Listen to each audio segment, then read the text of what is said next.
Little motherfucker gonna try to rob me. Well, I'm gonna show you how we do it up here in Benton, you know. I wasn't trying to rob. Shut up! Before I bust a cap up in you. Now who sent you? So what's up? We standing tall in your short stuff. Yes. Our lunch is the bullshit that you dressed up. Address us on scholarship, homie, knowing you messed up. So fess up, you look for the best, knowing that that's us. So what's up? We standing tall in your short stuff. Yes. Our lunch is the bullshit that you dressed up. Address us on scholarship, homie, knowing you messed up. So fess up, you look for the best, knowing that that's us. Sword clown, know that it's over like it's the fourth down. We the source now. Hear a big bang with tanks on ground. More than the scrimmage, yeah, we forcing the Senate, yeah, we pushing no limit. Leave the fight with no blemish. You the hometown, but you not receiving no privilege. We gon' do you bad, rape, rob, and pillage. But we nothing like the white man. I can see that you a big fan. Every time we go live, I see you in the damn stands. Watching and plotting, I see that you stalking a bit. Yes. Laughing at people, they seeing you taking Here's the definition of plagiarism. The practice of taking someone else's work and continuously passing it off as Crazy ass nigga, we the source. Yeah, we cite source. Spitting hot flames more hotter than hot sauce. For real. Drummy ass nigga. Yo, that was hot. That was hot. yo, Source Gang in the building. Source Gang in the building. Oh, hallelujah. We That back, was a folks. great intro, man. That was nice. Hallelujah. We back.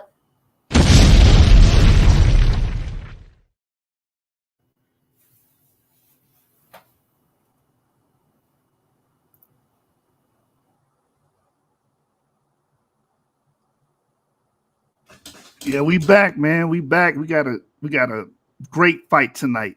We got a great fight tonight, Jeremiah. We got the middleweight champion going against the pastor Harassa. They're gonna be arguing on the great deluge. Is the biblical narrative of the flood historical? Pastor Harassa is affirmative, and Right, Kyng that's right. Seth is a negative. So I want to see a bloodbath tonight, man. That's right. That's right. Get it.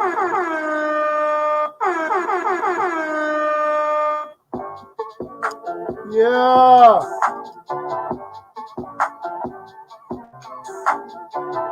Yeah.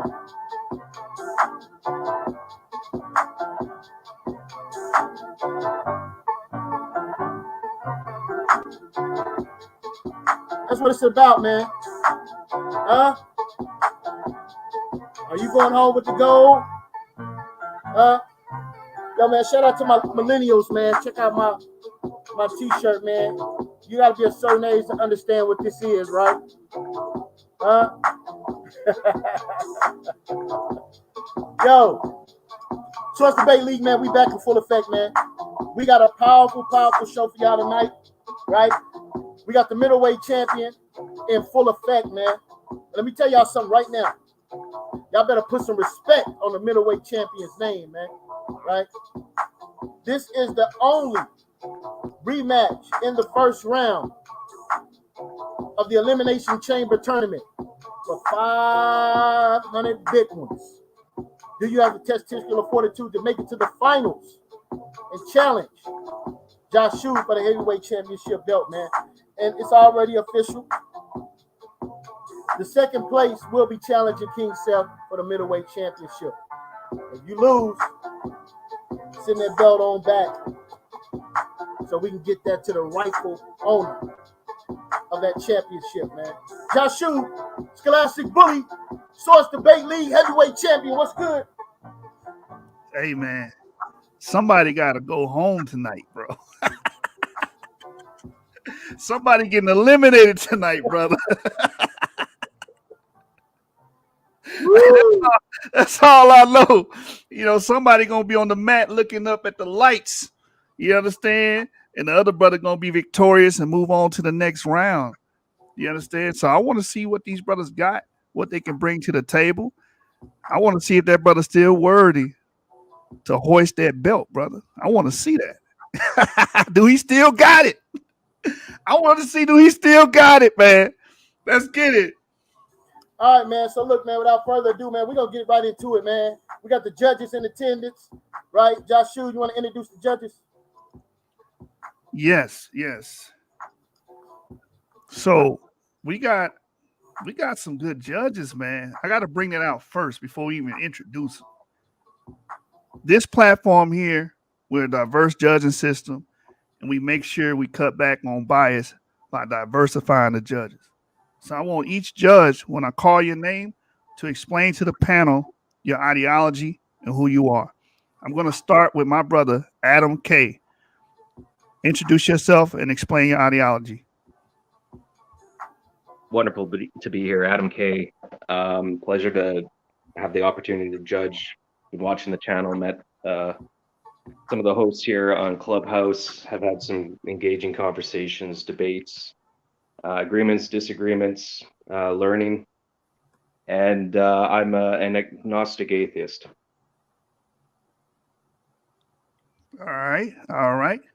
And then we got a brother that judged with us on the Sunday show, the brother Dunamis. Introduce yourself to the panel and give your ideology. Hey, grace and peace, shalom, hotep. My name is Dunamis. I'm a Christian of a Pentecostal wholeness background. Glad to be here. Let's see what arguments fly. And last but not least, my brother El Kyng. He will be judging tonight. Introduce yourself and your ideology, brother. Shalom, good morning, good evening, good afternoon. I'm a PK. I was raised Christian in a Baptist church. However, as I've grown and my ideology has changed, I have become non-denominational. All right. Hey, Joshua, you wasn't joking about being diverse, was you, brother? Not at all, brother. Not at all. Welcome, family. Welcome to the Source Debate League, right, where champions are made, right? We actually have a champion in a debate. Joshua, the heavyweight champion, want to see if the middleweight champion still got it. Mike Tyson coming to see Floyd Mayweather, all right? Understand this, man, right? So it's about to go down, family. You want to explain the rules and the time, Joshua? Yes, both brothers agreed to 3 rounds, 15 minutes each, with a question and answering segment, 3 questions each, 30 seconds to a minute time limit to pose the question with a 2-minute response time. The topic is the biblical narrative of the flood historical? Pastor Harassa is the affirmative, and Kyng Seth is the negative. All right, so may the best argument win, Jeremiah. Hey, man, may the best argument win, right? So it's about to go down, man. What's the time frames for the timekeeper? We got 3 15-minute rounds, right? Yes. All right. So let's go, man. Pastor Harassa, he's going first. So the time will start when you share your screen and start talking. If you don't know how to share your screen, hit the presentation button at the bottom. Con, we sharing? I don't see your share yet. Let me give it a try again. Can you hear me though? Loud and clear. Okay, all praise. It says I'm in the show on my end, Doc. Yeah, now you want to go down and hit presentation? Not presentation, present. You got to hit present. Thuata. Hallelujah. Okay, Thuata. All right. Kind of Thuata. Donata. So, Lucky, I'm here. I mean, I Okay, don't know what you're saying, so I just spoke Spanish. Nigga. That mean you welcome, nigga. Shit. Yeah. Excuse me. I don't know if I got kicked out or what happened, but I'm back. So it's 15 minutes per round, 3 rounds, correct? Brothers will be getting a 2-minute warning. So when you have 2 minutes left, you will receive a warning. Con? Yes, sir. Con, hallelujah. Yabra come here, Bashama Shakashah. May the God of Abraham, Isaac, and Jacob bless you all and to all your households. And salute to my brother Kyng Seth and to the rest of the family members that's here to learn. So my name is Isaiah YASHAR-YA'OH, also known as Karatazaya Ban YASHAR-YA'OH, which means God is diligent, son of Israel. So with that being said, my objective is to not only share that the actual events of Noah's Ark happened, but the evidence and proof is still there, left as a warning for the rest of the world to see what the Father did the first time. I know that we have a lot of different ideologies. I don't support a lot of ideologies. I support what's been documented in the Bible from beginning to end pertaining to Revelations, which also means that I believe that there will be a second destruction that'll happen. So my objective is to warn the people about the second destruction that happened while we present proof. All right. So with that being said, I'm going to start with insurmountable and undeniable amount of irrefutable evidence found about the great deluge. I will be calling the deluge instead of just a flood. Because floods can happen anywhere, but the deluge was a worldwide event that happened. Now, first, I want to start off by saying that not only was it a worldwide event, it was not an isolated incident to where it just happened in a local or regional area, which was something that me and the brother Seth talked about. So I'm going to start with Genesis chapter 1 and verse 1. Now, the word that's in Genesis chapter 1, verse 1 is the word world, right? Or earth, all right, earth. And you can see that right up in here. If you can see my screen share, I put the Strong's number, which is H776. And the Hebrew characters are Ra and Tza, Aratz, which means. Yeah, you're not sharing your screen. It's just man, that's something that should have came with practice, man. So show me, man, that's a shame. What are you trying to do? This time. What are you trying to do? Do you have a PowerPoint? Yeah, I actually have a PowerPoint set up. Yeah, what you have to do is listen. What you have to do is when you go to present, and when that screen pop up, you got to click on the screen that's on there, that little box. You got to click on that box. When you click on that box, go back to presentation. It's gonna highlight the share. Go back to presentation. I mean, not presentation. Present. Hold on, real quick. Hold on. Y'all, everybody, stop. Y'all gonna confuse them. Click stop stream first. Sure. Stop stream. Now click present again. Come on. Share screen. Click the box. You got to click the box first. You got the screen that you see us in. Mm-hmm. That's on that little box screen. It's a box within a box, and you see us on it. You got to click it. You confusing them. Click share screen, brother. All right. But he got to click the box before he shares. All right, Kyng Seth. Let Joshua do it. When you click share screen, what does it say?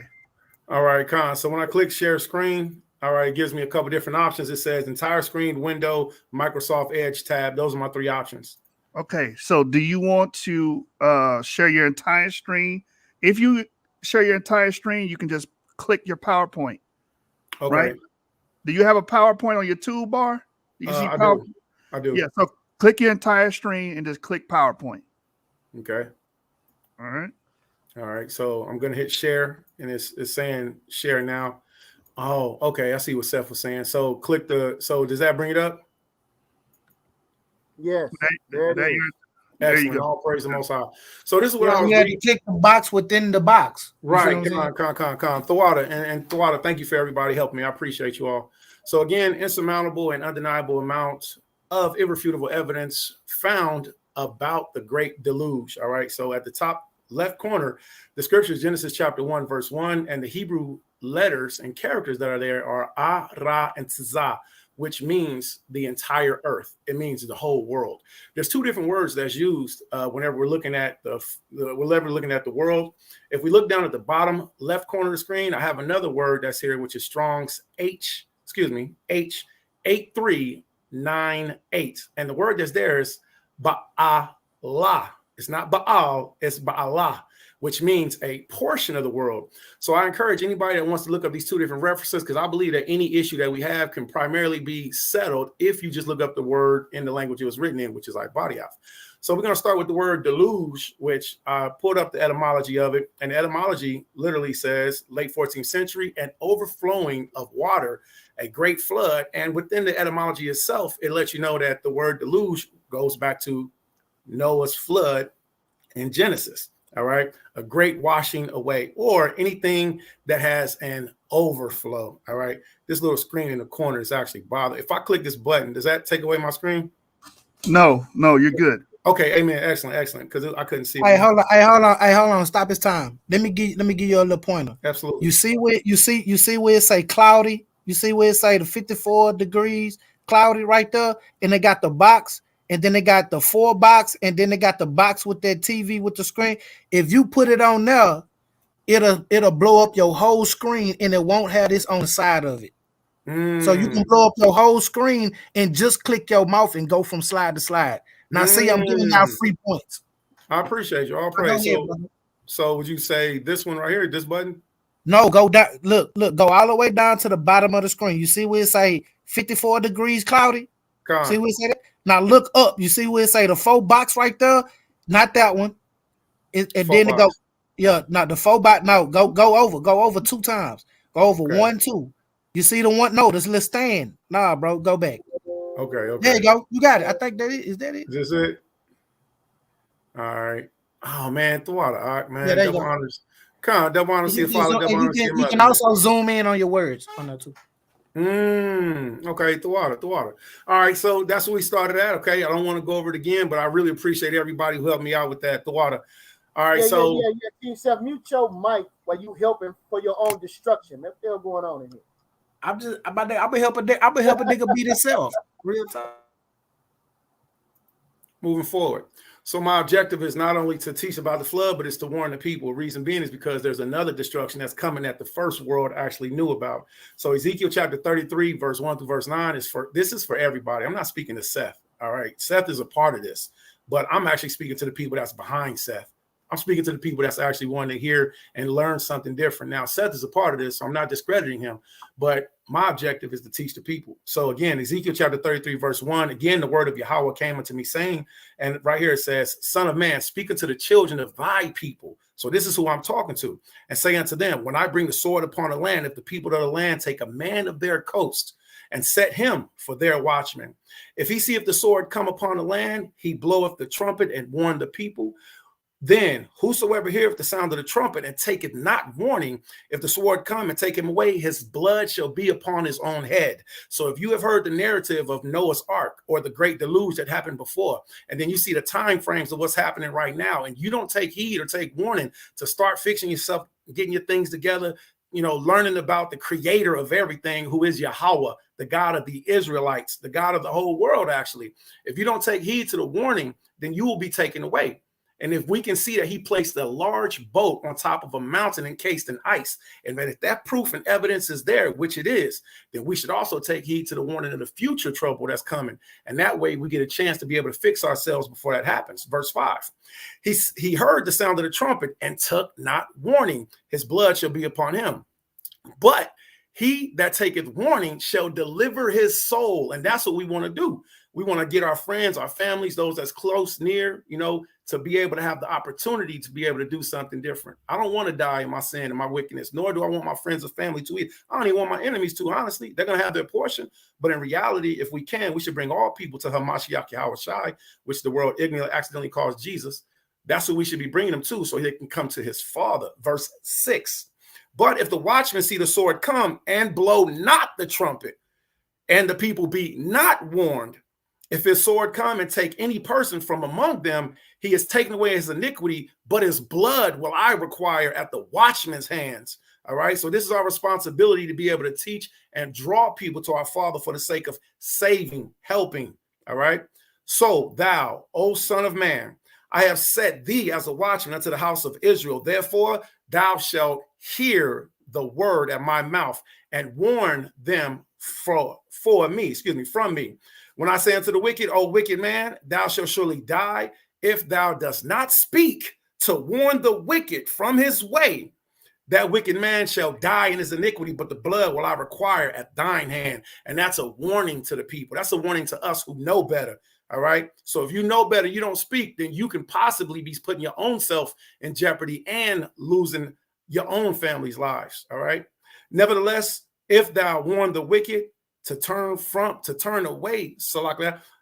Nevertheless, if thou warn the wicked of his way to turn from it, if he do not turn from his way, then he shall die in his iniquity, but thou shalt deliver thine own soul. And that's the stance that I believe that we should all take. Now, my next thing that I'm going to be presenting is, why did the flood happen? Because of what we just read previously. All right. Now, according to the narrative that we know to be true, Genesis chapter 6, verse 5, 6, verse 5, 7, and verse 12, here's what happened. And Allahaya, I'm going to be reading half in English, half in Hebrew. If anybody has questions, I don't mind. And God, Allahaya, saw the wickedness of man was great in the earth, and that every imagination of his thoughts and of his heart was only evil continually. Verse 7. And Yahweh said, I will destroy man whom I have created from the face of the earth, both man and beast and the creeping thing and the fowls of the air. But notice he didn't say he would destroy the things in the oceans, which shows us that the things in the sea are a lot older than the things that are above, right? For it repenteth me that I have made them. Verse 12. And God, Allahaya, looked upon the earth, and behold, it was corrupt, for all flesh had corrupted the way upon the earth. And this is the same time frame that we're living in now. So we're seeing wickedness increase. All right. This is the reason why Yahweh sent the great deluge. And now we can go to the next part, which is Genesis chapter 6, verse 12 through verse 17. So one thing that's a major issue that we see is sodomy. All right. We see the eating of unclean meats, and that's a very important thing. We see the laws of Yahweh thrown behind our shoulders instead of being in front of us.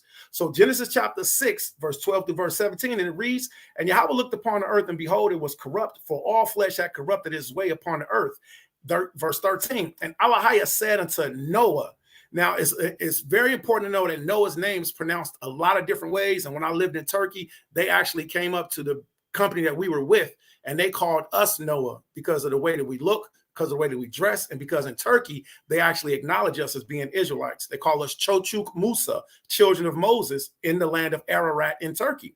So the point of saying that is to say it's important to know that Noah has different names. So right here, and Noah, Allah said to Noah, the end of all flesh has come before me, and the earth is filled with violence through them, and behold, I will destroy them with the earth. Make thee an ark of gopher wood, rooms thou shalt make in the ark, and shalt pitch it within and without with pitch. And this is the fashion which thou shalt make of it of. The length of the ark shall be 300 cubits, the breadth of 50 cubits, the height of 30 cubits. Verse 16, a window shalt thou make it the ark, and a cubit shalt thou finish it above, and the door of the ark shalt thou set in the side thereof, with lower, second, and third stories shalt thou make it. All right, all important information, because when we go forward, we're going to see that this boat still exists to this day, and it has those dimensions. Verse 17, the last part, and behold, I, even I, do bring a flood of waters upon. Remember, this word is Harassa. When it says earth, it doesn't mean regionally. All right, that word is ba'Allah. Ba'Allah is the word for a regional flood, such as in Samaria or in Palestine. All right. But the word Harassa is the word that's used here in Hebrew, which is why we started with that. To destroy all flesh, not just in the region, wherein the breath of life from under heaven, and every living thing that is in the earth shall die. So we see this painting right here. Anybody can Google this image. You know, you just Google the words painting time before the flood. All right. This isn't just a random painting. This painting was done on purpose by the artist, and I don't remember his name at the time, but you can Google time before the flood painting, and it'll show that what was happening was during the times of Noah, things were reveling, things were wild, and it's the same thing that we see here at the top. It's the same thing. So the destruction that the Most High brought upon the world is because he's seen that wickedness greatly increased. We have men, women, and children celebrating an abomination, which I have no problem saying, an abominable feast in the most holy land in the world, which is Jerusalem or Jerusalem. The same thing we see here that the Most High tells us in Proverbs chapter 16, verse 18, pride goeth before destruction. And I'm here to tell you that destruction is coming again. However this debate goes, the objective is we want to warn the people. So we have Satanism, we have, you know, the most abominable things that we've seen in our time frame, you know, with the Balenciaga scandal and with the Sam Smith, if anybody heard of that abomination, you know, this is one of the tattoos of his arm of a child in the mirror with his pants down on high heel shoes. So the Father tells us that these things are going to happen and pride will go before destruction. Well, I'm telling you, destruction is coming next. Okay. So in social media and without the world, we have the children of Israel being used as tools for Hashatan, Ecclesiastes chapter 10, verse 13. Again, for pride is the beginning of sin. So in the beginning of the first world that Yahweh had destroyed, the first time frame, we had the arrogancy, we had the pride, we had the revelings. Pride is the beginning of sin, and he that hath it shall pour out abomination.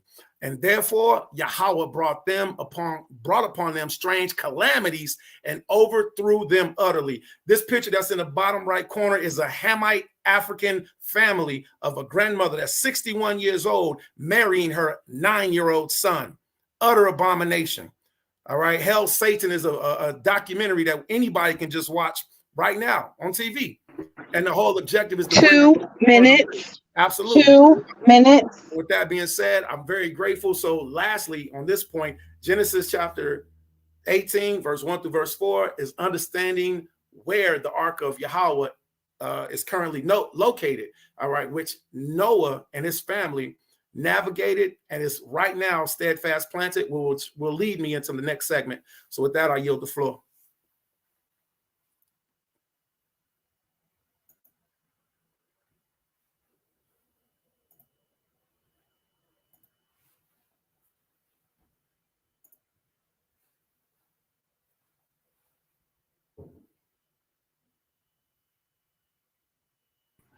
All right, so he gave up his last 2 minutes. Kyng Seth, Jeremiah, did you want to commentate or bring in Kyng Seth?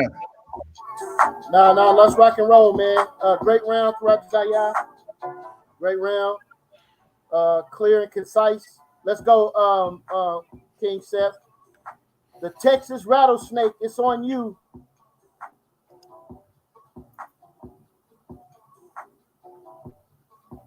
You're on mute, Kyng Seth.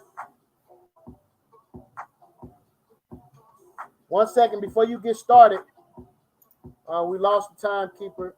For some reason, it's dropping her off and bringing her back. She'll be back in just a second. I'm keeping time too, so we can keep it rolling. All right, let's go, Kyng Seth. It's on you. Whenever you're ready, share your screen. Your time starts when your screen is up and you speak, brother.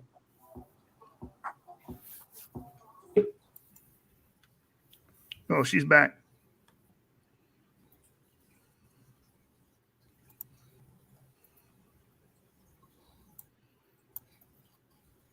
Is my screen shared? Hello? Yes, it's on the screen. Can everybody hear me? Am I clear? Loud and clear. Okay. Is the biblical narrative of the flood historical? I'm preaching a negative, Kyng Seth. So my brother in the last round, you know, he wanted to use the narrative of the earth. So we're gonna go on that. Let's check on this right here. For everybody that will be on top of the screen on just each slide. That's on the thing. This right here, I want to introduce this Pastor Anthony right here. He thought he played game too. So I invited him to come through and see what it is. Go through a couple of definitions. I like to start my debates off with definitions. Let's go with the narrative. A, something that is not really a story account.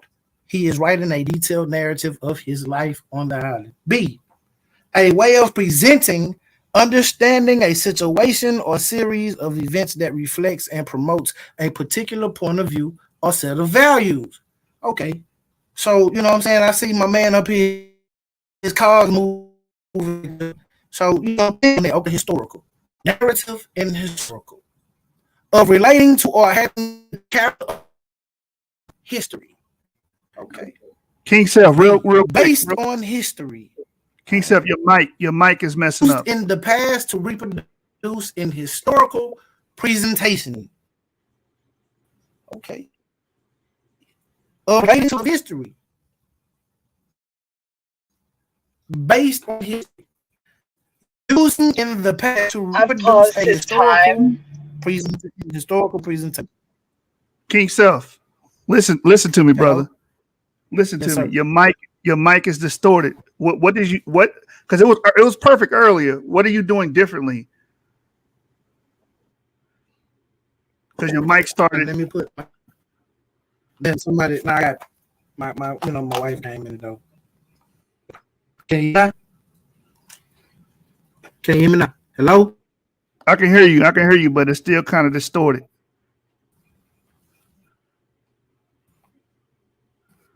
Are you talking?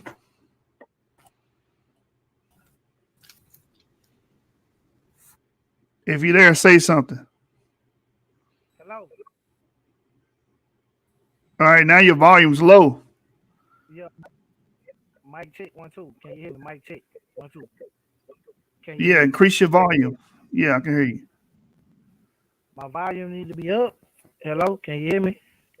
There you go. That's better. That's better. All That's right. better. Yeah, I had to put my headphones on. All right. Now it's Cool. So we see the difference between. Can you hear me now? yeah, but now it's popping. Your mic is popping. Hello. It's popping, bro. I ain't letting up my line. Like, bro, I'm right here. Okay, that's clear now. Let's try again. Let's try again. Let's try again. Go ahead and go. Go ahead and go. All right. So we see the definitions.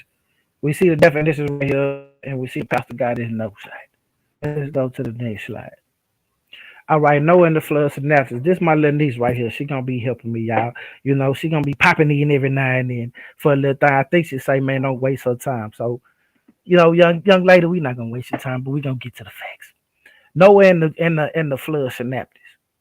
Like I say, you're gonna see my sources on my slides. In Judeo-Christian tradition, the story of the flood symbolizes God's punishment in the scene among mankind. He decides to destroy all men except for Noah and his family, because Noah alone among men had lived a life free of sin and evil. Noah and his descendants thus mark the beginning of a new relationship between God and man, with the rainbow symbolizing God's promise not to flood again.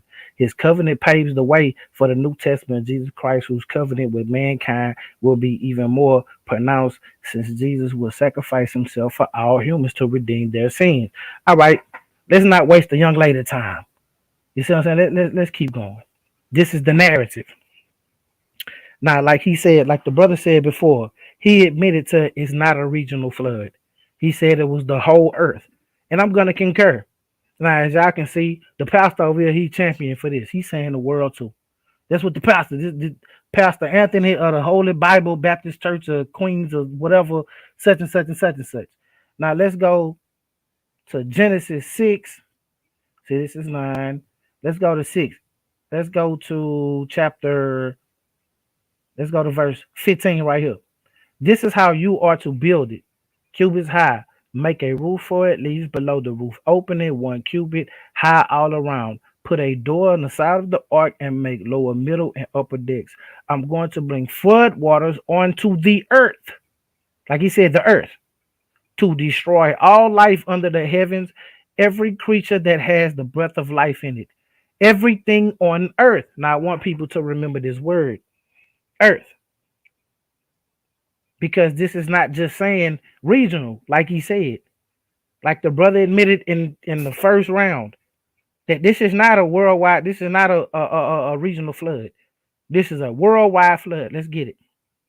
So, but I will establish you and your wife and sons, wives with you. You are to bring into the ark of all living creatures, male, female, to keep them alive with you.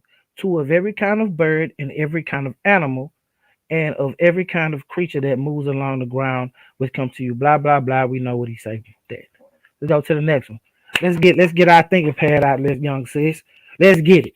So she gonna hit y'all up with the blue letter Bible. We're gonna hit y'all up with the Hebrew lexicon, Strong's H12, Adamaya, Ayada, Ed Ayama. Right there, Genesis 6, right there, H9. You can look it up. Everybody can go to it. Like I said, all of my sources are on my slides. And the Lord said, I will destroy man whom I have created from the face of the earth. So this is meaning the earth. So the narrative is the flood encompassed the whole earth. This is the narrative. Because we already said in the beginning, and we did already the looking up in the definition of the word narrative. So let's go here. We see the narrative that the whole earth was flooded, both man and beast, and every creeping thing and fowls in the air, for it repenteth me, and I made them. Okay, I dive in y'all ground. Let's see outline of biblical usage. Let's see ground, substance, piece of ground, earth substance, ground of earth, visible surface, land, territory, country, whole inhabited earth, city of Naphtali. Okay, so we know by the context of which this means, like I got the figure up here, the 3D figure up here with the water moving. That means that the whole earth was covered with water. That's what this means. On the outline of the biblical uses of the word over here in H12 and H127 in the Hebrew, ada ayama. Whatever it is, it's on the screen. The young sister looked it up, so let's get it. Thank you, sister. I appreciate that, young niece. Let's get it. Let's go to the next one. Okay. Evidence of the same story being told previously before Israel. As I said, my sources are at the top of the screen. Y'all can go to that if y'all choose. This is how Professor Ronald S. Henley of USC Berkeley explains the beauty of the biblical story of Noah's flood. Now, I want y'all to listen to these words that these scholars use as I go through the debate. Even if, as more of a casual student of ancient texts, you are aware of the Babylonian predecessors. Now, we know what the word predecessors mean. Let's not act like words don't have definitions to the biblical flood narrative. You may not understand the critical difference between them and the Genesis tale, or what those differences tell us about ancient Israel. As Hindell explains it, the best stories, keyword story, the best stories, of course, are a vehicle of profound insights into our relationship to the world, each other, and God. Flood stories live in many cultures. And like an ordinary battle of the late Bronze Age in Western Anatolia became Homer's epic for the Trojan War, a flood that second largest in a tragic to the ancient Mesopotamian village could easily grow over centuries into a biblical cleansing of the entire earth at the hands of God, because that's what they saw. So, like he said, this is not a regional flood. This is his argument, that this is the whole world. Now let's keep going. Babylonian flood tablet. The Gilgamesh epic tablet. A 7th century BCE copy found on the Assyrian Hebrew Layard and Nineveh is shown here. Euphrosyntesium scenes Gilgamesh of the great flood that destroyed the world, a story which details similarities to Noah's flood in Genesis. Photo, you already know it's at British Museum. These are facts. Let's go. Flood mythology. This is a Britannica source. Greek legend. In Greek, Diacathlon, the son of Prometheus, the creator of humankind, is equivalent to Noah. When Zeus, the king gods, resolved and destroyed all humanity by a flood, Diacathlon constructed an ark in which, according to one version, he and his wife rode out the flood and landed on Mount Panophysius. Come on, man, let's stop the cap. Now let's go. See, this is my Indian. I want to introduce y'all to the Pika right here. She don't know.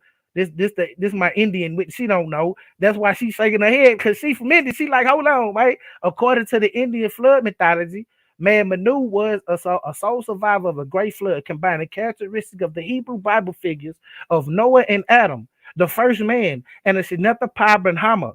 Recounts of Manu was warned by a fish to whom he had done a kindness that a flood would destroy the whole of humanity. He therefore built a boat, as the fish advised. When the flood came, he tied his boat to the fish's horn and was safely steered to the resting place on a mountaintop. When the flood receded, Manu, the sole human survivor, performed a sacrifice, pouring obligation of butter and sour milk into the waters. After a year, there was born from the waters a woman announced, and that was the daughter of Manu. So we can see by these stories that okay, maybe this flood story ain't just happening with them. Maybe Israel is just Johnny come lately, because these people right here are way before them, are way established before these people. Now we gonna get into that, and I'm gonna show you that in a couple more rounds. You did what I'm saying? So watch this. So Pastor, why you booing? Why your thumbs down? I know you don't like this. You know what I'm saying? Forget Noah's Ark. That was no worldwide flood. As again I say, my sources are on the screen. The worldwide flood described in Genesis 6-9 is not historical. That's a key word right there. That's in the debate title. It's not historical, but rather a combination of at least two flood stories, both of which descend from earlier Mesopotamian flood narratives. There's another word that's in the debate title. Narrative. It's a narrative. Note that this does not mean all of the claims made in the Bible are false or true for that matter. I'm dealing here only with the biblical stories of the flood. Also understanding that the slippery slope claim of all the Bible is true or none of it is true is simply an unnecessary rhetorical device designed to keep readers from doing precisely what scholars do every day, which is analyze each claim in the Bible on a case-by-case basis.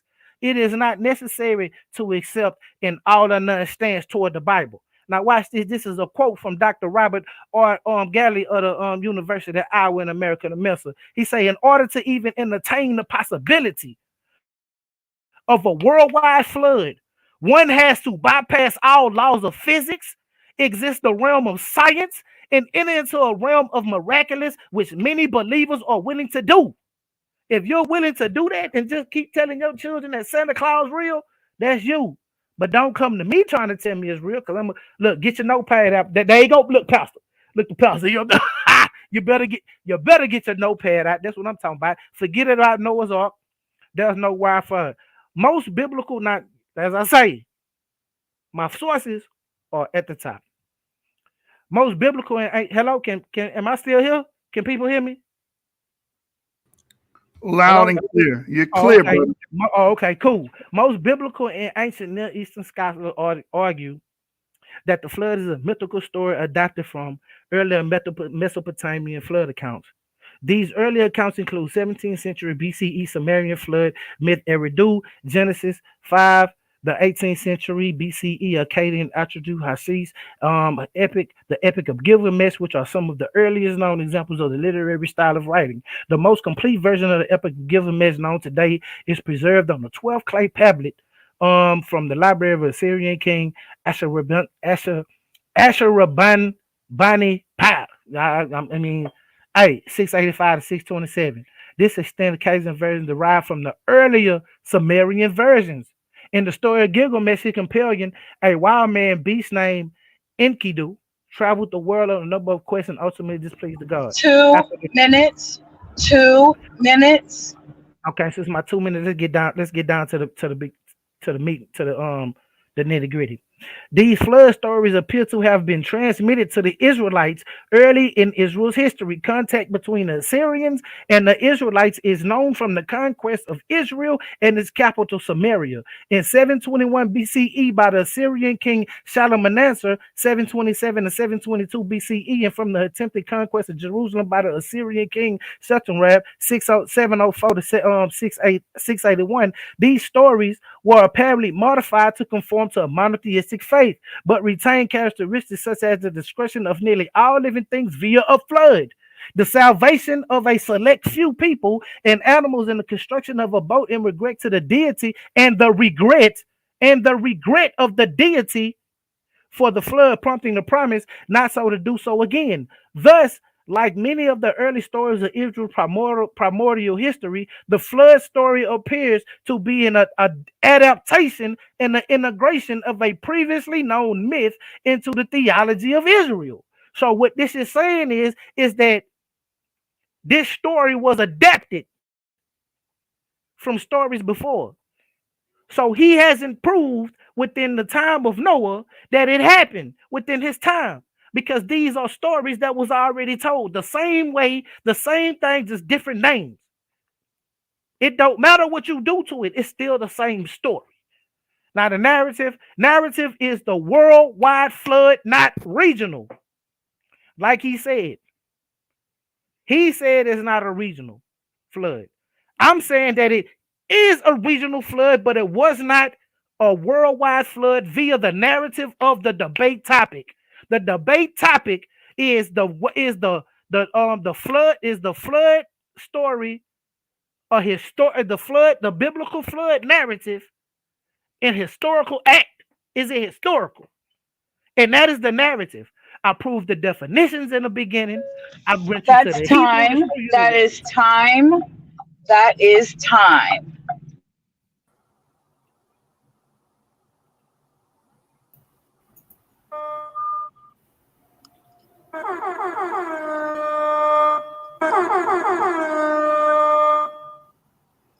Yo. Joshua. Hey, Jeremiah, he ain't the middleweight champion for no reason, brother. Okay. All right. That's what I'm talking about, Kyng Seth. Let's talk. Now we got conflicting. Man, don't want no smoke with me, man. I'm telling you, man. We don't need no ad libs from you, Kyng Seth. Thank you very much. Okay, what's going on in here, man? Joshua, man, get your mans. Whose mans is this? Right? Look, we got two conflicting paradigms here, right? And so we're going to be able to get into the meat and potatoes of these things. We're entering into the second round. Pastor Harassa, are you ready? Come on, Con. Your time will start when we share your screen. All right. So all right. All praise to water. All right. So just to get back to it, from my opinion, what the brother Seth did was excellent because, you know, from what I see, he further validated that this flood was known throughout different cultures. All right. So I'm going to jump right back into it. As we've seen, this narrative that Yahweh gave us was that this flood was brought about because of the wickedness of the world. Now, as we're going to go to now, Genesis chapter 8, verse 1 and verse 4, and we're going to understand the location of where the Ark of Noah currently is resting today. All right. So not only did the flood happen, the word that was used there, I read in Hebrew.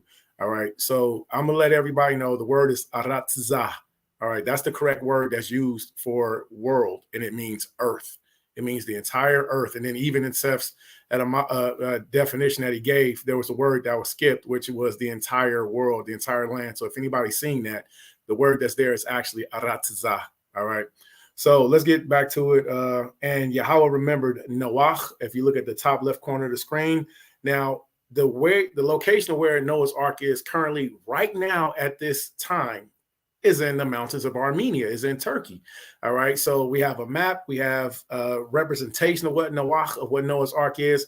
And verse 1, and it reads, and Yahweh remembered Noah and every living thing and all the cattle that was with him in the ark. And Yahweh made the wind to pass over the earth. And see, again, the word that's there is Aratzah, is the word earth. So we're going to see that continually. And I encourage everybody, even though you can use Blue Letter Bible, you have to make sure you use the right words, because sometimes you have the same name and it'll be a different person, or sometimes it'll say earth or world, and you have to know the difference between the two. So with that being said, we made the wind to pass over the Aratzah, the earth, and the waters assuaged. Verse 4, and the ark rested in the 7th month on the 17th day of the month upon the mountains of Ararat, of Arat. Now, the next part that we're going to read is the same thing. And again, Seth did an excellent job of speaking of the other cultures of the world that knew about this worldwide deluge that happened. And the next part, it says the Babylonian name was Aratu. So we're still speaking about the mountains in Armenia. And 2 Kings chapter 19, verse 37, and Isaiah chapter 37, verse 38, the word is translated from the King James Version. Aratu is the original name, to now we know the name as being Armenia, which correctly represents the region designated. It was to Armenia that the sons of Sennacherib is the name. All right. Sennacherib was a king that, conquered YASHAR-YA'OH. And once he was defeated, he fled into Armenia. All right. We can see that in the book of Jeremiah, chapter 51, verse 27. Now, Ararat is a mountain location that's inside of Armenia. All right. And is associated with Median Ashkenaz, which is the Jewish people. This is a location that they live in. Genesis chapter 8, verse 4 says the ark is said to have rested upon the mountains of Ararat, i.e., in the mountainous regions of Armenia. The plural showing that there is mountainous peaks was known as Ararat was not referred to. And the reason why it says that is because in Ararat, in Armenia, in the place of Aratu, there's actually two mountains. And they're not two mountains. One of them is a mountain and one of them is a volcano. All right. This is the peak of the volcano region rising up from the lowlands of Aras, which is a river. Now, check this out. The height of the location of where this ark and this historical flood happened, the mountain is 17,000 feet, right? And that's how high up Yahweh proved that he could put a boat. So in the future days, we would be able to go back and look, not only go back and see that he actually did this event, but to warn us, okay?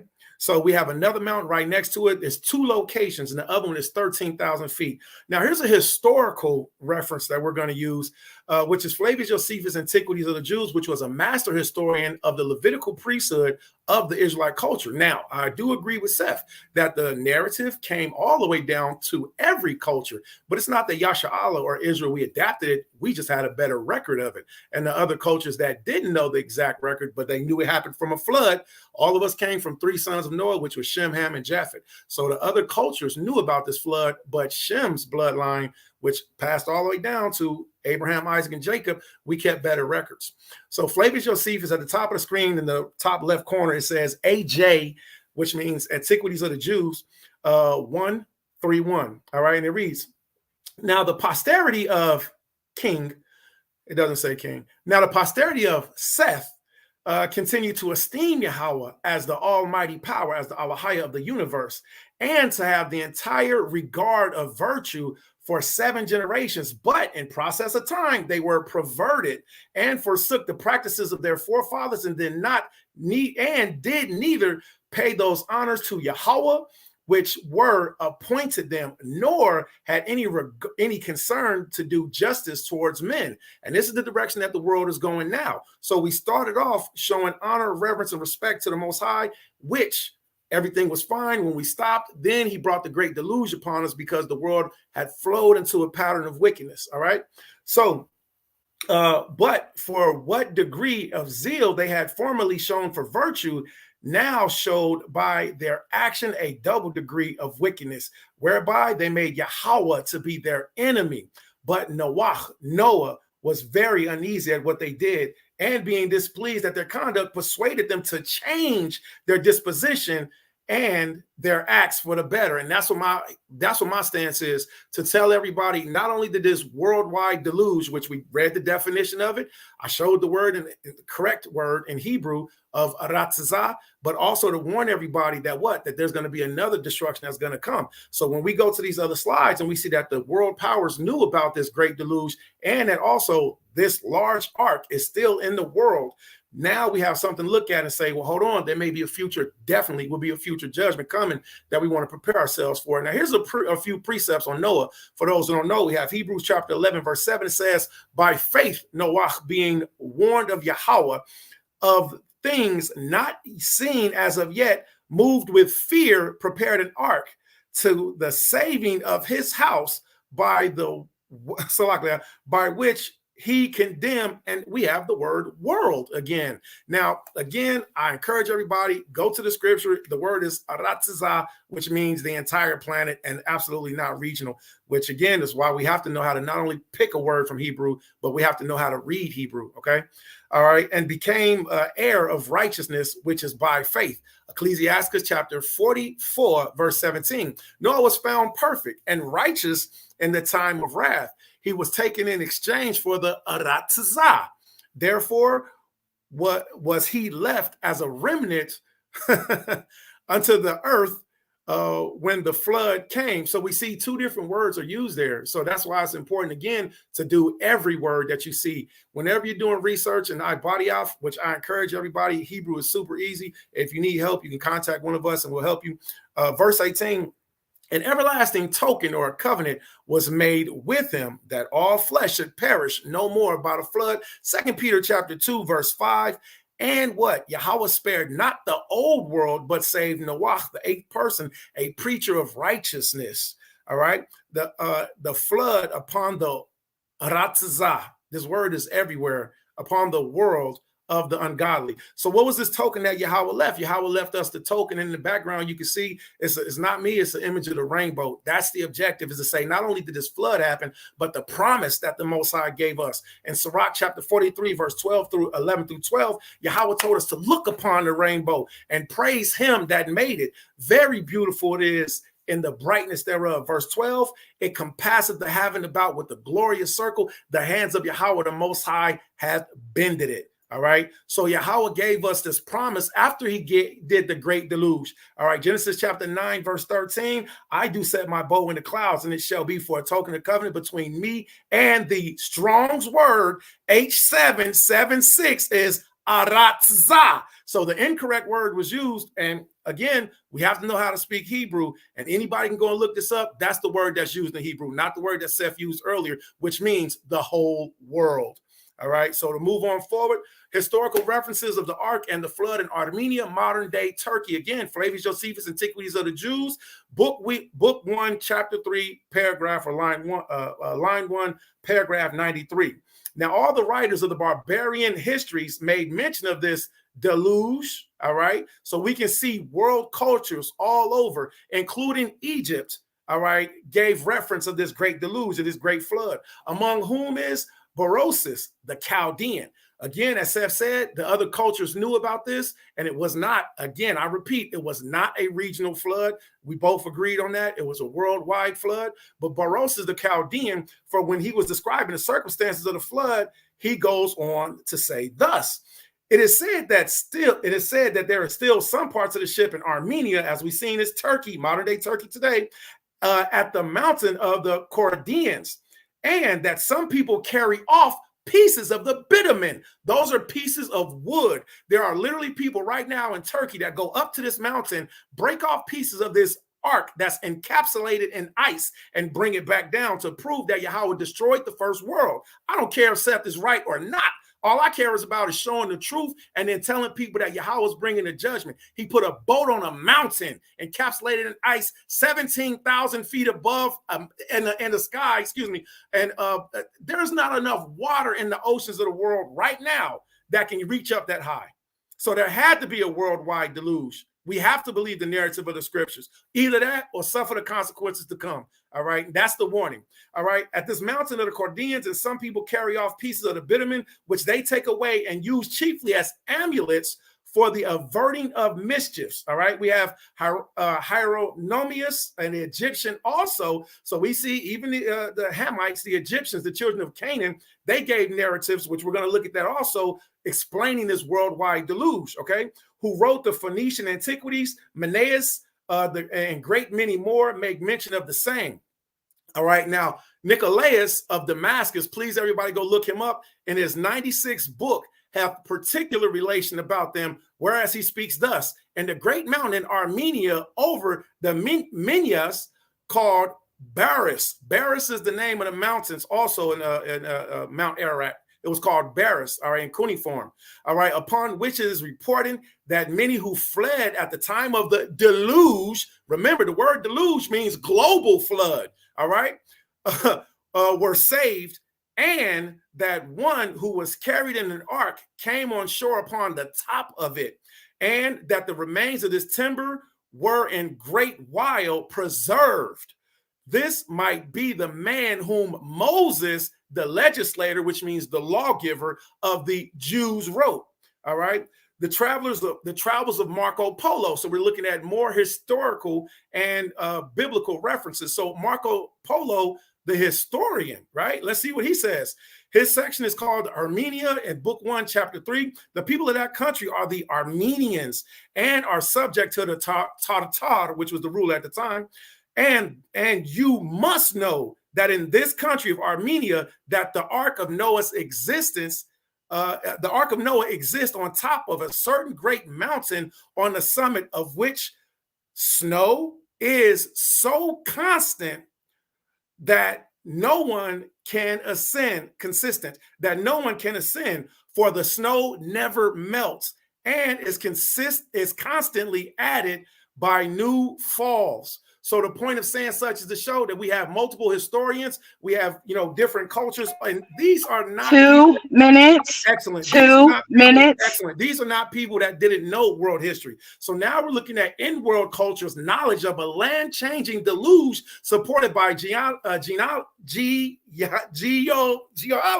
I'm gonna get that one. As our flood legends, all the way from Scandinavia to Egypt.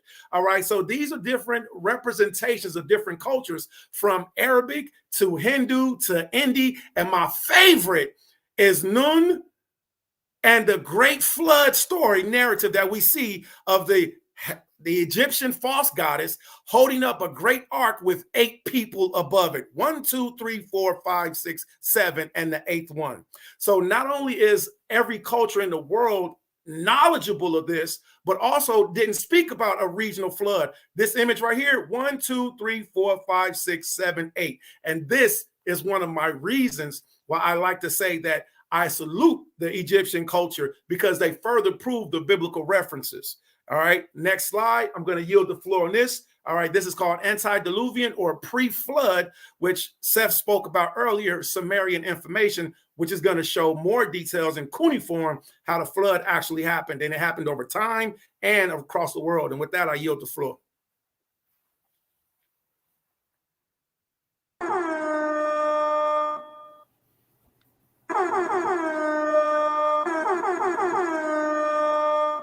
Yo. Okay. Joshua. Man, this brother went to the antiquities, man. This Hey, man, brother. listen, man, it's starting to make a lot of sense to me, right? Because the question was, right? The question was, Salakia, the question was, how does these ancient civilizations have the flood story?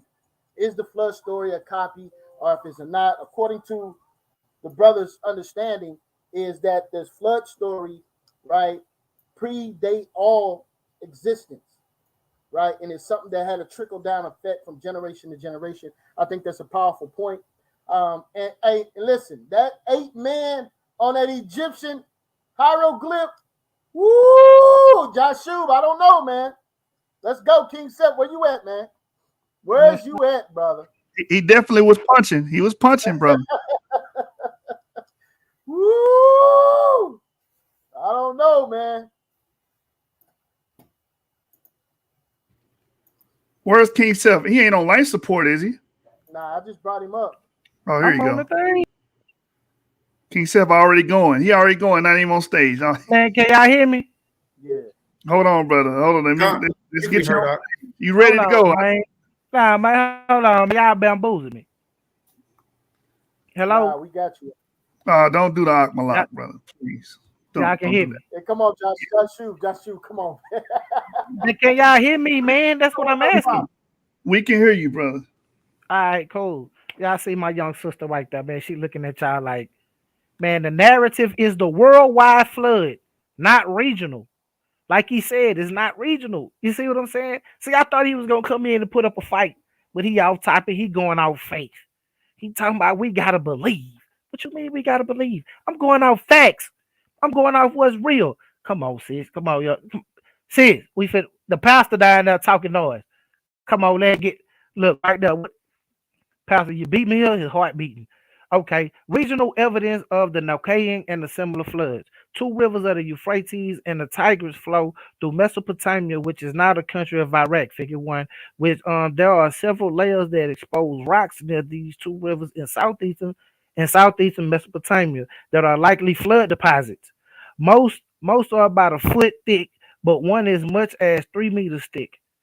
Flood debris from the same thick deposits along the Euphrates River near the ancient Sumerian city of Shura-Rupuk, about 200 kilometers southeast of Baghdad, have been dated by C14 method, aging the area by 2900 BCE. Flood deposits 2.4 meters thick of the reported of the McDonough as far northeast as the ancient Babylonian city of Kish, 100 kilometers south of Baghdad. At any rate, the many flood deposits layer off the flooding in southeastern Mesopotamia was not unusual in ancient times. Similar large local floods are common throughout history around the world. For example, monsoon storms in Bangladesh frequently produce much rain over the country and in the Himalaya mountains, which raise the northern part of the country. Runoff of the water from the rain and the melting snow during such storms create great floods in four rivers that converge in the Wayne River, which which then drains into the huge delta in the Bay of Bengal. Thousands of people have been drowned in this delta region by many such floods during the last century. Almost every culture through history has a flood story to tell, as would the people in Bangladesh. But in each of these times and places, the floods would have been local and not worldwide. Dr. Lawrence G. Collins.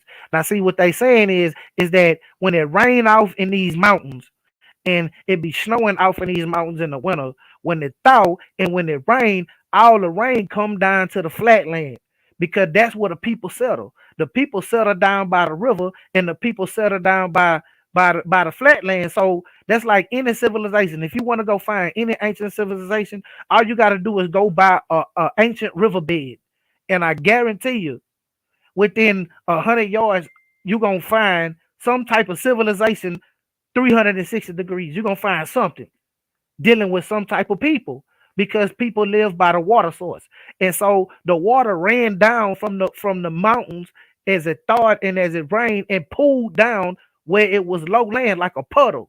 That's what happened, like a giant puddle. So let's keep going. I see your heart beating, Pastor. Oh, your brain hurt. Look. What you got your hand on your head if I see your heart beating? Does a regional flood meet the narrative? No, it does not. A regional flood does not mean the whole world. Watch this. Evidence of a regional Mesopotamian flood has been discovered by archaeologists. One such archaeologist is C. Leonard Woolley, who says in his book, of the Chaldeans, that's my source right there. You can click on it and you can check on him that he discovered 8 feet of the sediment of Abram's hometown This implies a serious but regional Mesopotamian flood. He says, taking into consideration all facts, there could be no doubt that the flood of which we had thus found the only possible evidence was a flood of Sumerian history and legend. So this is not the flood of Noah. This is a flood that happened a long time way before Noah. So that's when my first round come in. I said everything in the first round to show you that the narrative of the Bible is not real because it was already happening before it. So how can you have the flood narrative right here happening when you saying it happening when you taking it from another story? So that was my first round going in the hill. So watch this. Which is the Sumerian and the Hebrew stories of the flood alike go back, does not, of course, prove any signal detail in either of these stories. This deluge was not universal, but a local disaster confined to the lower valley of the Tigris and the Euphrates, affecting an area perhaps 400 miles long to 100 miles across. But for occupants of the valley, that was the whole world. Another possibility for the flood in Genesis 6:9 is the flood evidence found underneath the Black Sea. Archaeologists say that around 7,000 years ago, there was a massive flood due to the melting of ice glaciers. That state that the ancient coastlines and the ancient cities have been found via people diving underneath the Black Sea. So there is even evidence of of localized floods within the potential regions of Genesis 6:9. So they're saying that it been flooding there since way before then. That's what happened. That's like I'm from Texas, and I went from Katrina to Rita, where I'm from. If I knew that New Orleans and the southeast part of Texas and all that right there in the South Louisiana was the whole world. When I grew up and wrote about it, that was the whole world, Louisiana and such and such. That's what they wrote about, but it wasn't a worldwide flood. And I thought my opponent was gonna at least try to argue that, but he not. You does. Even the pastor right there got his head hurt, heart beating. Let's go through it. Let's go through a couple of scientific reasons. Fossilized coal. Y'all see my credentials on the front of the screen. You know what I'm saying? Every retired professor of geology at California University of Northwest. The White Cliffs of the Dover of the eastern coast of the England consist of top layers up to 350 feet thick that are comprised of fossilized coccoliths, a kind of algae, and these layers are the same age of the sedimentary rocks that overlie giant cross-bedding sandstones in the Zion National Park. Therefore, they are supposedly also deposited by Noah's flood, but coccoliths are very tiny and have chloroplasts that require sunlight and must float close to the ocean surface to get energy from the sun. Because of this, all of them could not have been living in the same time to the depths of 350 feet in 1 year in which the flood is said to have occurred, because that meaning organisms in the water at the same time would have blocked out the sunlight from organisms below for the near surface. So what they saying is that what this algae would have did, it would have rose all the way to the top. And when it rose all the way to the top, they would have been trying to feed off the sunlight so bad they'd have blocked all the sunlight going to the ocean. So nothing in the ocean would have lived, because this is the only org for a year. Everything in the ocean would have been dead, because this organism right here would have rose all the way to the ocean and blocked out the sun for everything beneath the ocean to grow. You see what I'm saying? So that's one. Let's go to another one. Yeah, get your pen out, Pastor. There you go, Pastor of the Episcopal Baptist Churches of the Stance of the Second Baptist of the Christian of Latter-day Saints, or you know what I'm saying, whatever church is from, Pastor Anthony. Decoding the actual age of the Sphinx. Now we finna see why I brought this up. We finna see why I brought this up. You know what I'm saying? By touching, y'all see, everybody see, y'all know what my source is at. It's Kyng Seth. Y'all know me. On the ongoing battle between mainstream Egyptologists and more recent waves of the independent thinkers' debate of the age of the Sphinx of thousands of years, the latter insists that the imposing limestone statues is much older than mainstream archaeologists and Egyptologists claim to be. Mainstream archaeologists determine the Sphinx to have been built between 2558 and 2532 BCE. But in 1992, John Anthony West rocked the scientific community, which claimed that the Sphinx, which actually carved 10,000 years ago, earlier before Egypt was a desert. Okay, before Egypt was a desert. West and others argued that academia had overlooked the important detail. The body of the sculpture bore distinct markings of water erosion. Okay. Ooh. Even look, they look at I bet you y'all like, oh, I gotta die. No, you don't. After this assessment of the Sphinx age, West found fellow scientists who shared the observation about uncovering an entirely different history than the uncommon accepted. West's research led to Robert Scopes, a geology professor at the Boston University, willing to pursue an open-minded, out-of-the-box investigation into the origins not only of the Sphinx, but the entire region, as well as the implications of the origins of the human species. So if he's trying to say that the Sphinx is older than this, like this hill, like we got it wrong, then it should have been in this flood, right? And we should be able to see it. Let's see what the water erosion is on the Sphinx. And Gaia original series, y'all can click on it because it's in blue. Y'all can click on the screen right now and just bam, hit it. Scott explains his first encounter with the figure in 1992, at which time he immediately noticed there was a disconnect between the statue's academically accepted date of origin and the truth staring him in the face. Upon careful inspection, Scott realized that the Sphinx survives immensely wet weather conditions that stand in stark contrast to the now hyper-arid conditions of the Sahara Desert. Such concluded that the academia had determined that the Sphinx aged by overlooking signs of erosion due to heavy rainfall. The deluge that eroded the Sphinx was uncommon in the Egyptian plateau 5,000 years ago, but very common 10 to 12,000 years ago. So this is what they're saying. Like the water erosion that come off the Sphinx, that come from time. That where that come from. That don't come from no year. That don't come from no year. That don't come from the flood. No way, man. All that right there for them to see that now in 1992 from 12,000 years ago to date that. Come on, man. Let's stop the cap right now. Let's keep going. All right, Pastor. What you mean, man? I don't like the smirk on your face, but then I really don't like the fact that you got a cup of coffee on me. But I got you. You know what I'm saying? We even have prehistoric evidence. See the figure. This the figure in the picture right here. Y'all know my sources are on the screen. Eggs in the nest are of identified dinosaurs. When this nest was found and exposed, upper parts of the eggs were eroded away, so it was covered in plaster and turned upside down. Further preparations exposed the lower parts of the egg as shown. And the AMNH, that's American Museum of Natural History, .org, dinosaur egg. Nests of the dinosaur eggs are found in several places around the world. And it is illogical that dinosaurs could have enough time to create these nests and lay their eggs while they were fleeing from rising waters to reach higher ground. There's another source at the bottom of the screen. So let's keep going. You see what I'm saying? We got prehistoric evidence. Yeah, I don't like y'all. Sis, get on him. Get on him. Let's go to some Grand Canyon facts. Let's go to some Grand Canyon facts right here.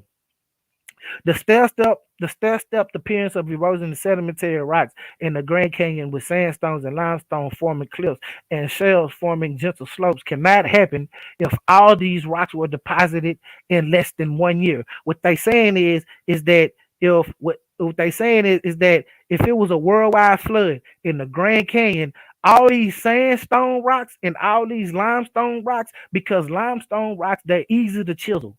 They're real easy to use to scope things, to move, to maneuver. So it wouldn't take a lot of pressure. So if it was 1 year and these rocks was and all this sandstone was there, it couldn't put that much sandstone and limestone in this place within 1 year.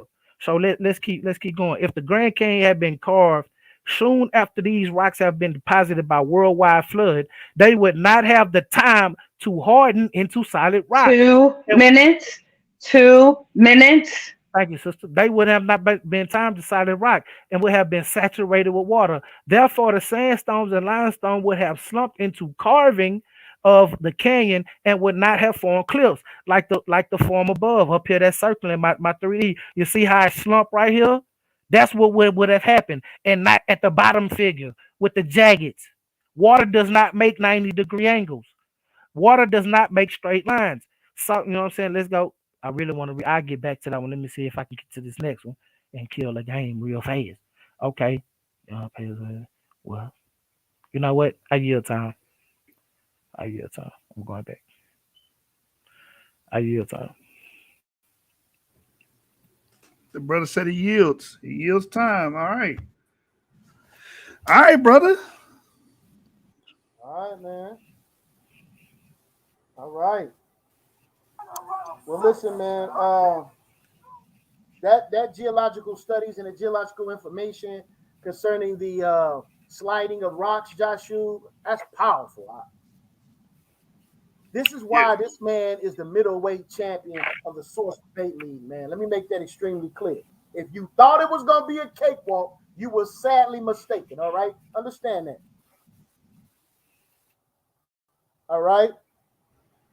The Pastor Harassa, are you ready? Go on. Top of the third. This is the top of the third. So is this the final presentation? Yes. Okay, Con. All right, well, let's get to it quick. So once again, the word deluge is an overflowing of water, such as great flood, as in Noah's flood in the book of Genesis. That's one thing I want to bring out. Secondly, again, using the correct words in body of Hebrew is very important. All right, so the word Harassa, once again, I'm not going to spend too much time on this. Anybody can use the same resource, Blue Letter Bible. The word that's here is H776. It goes all the way down. And behold, I shall bring a flood upon the Harassa. The Harassa, one more time, it means the entire world. Correct content, I know, is very important. So let me go to it. Boom. Land, earth, whole earth, as opposed to a part. Done.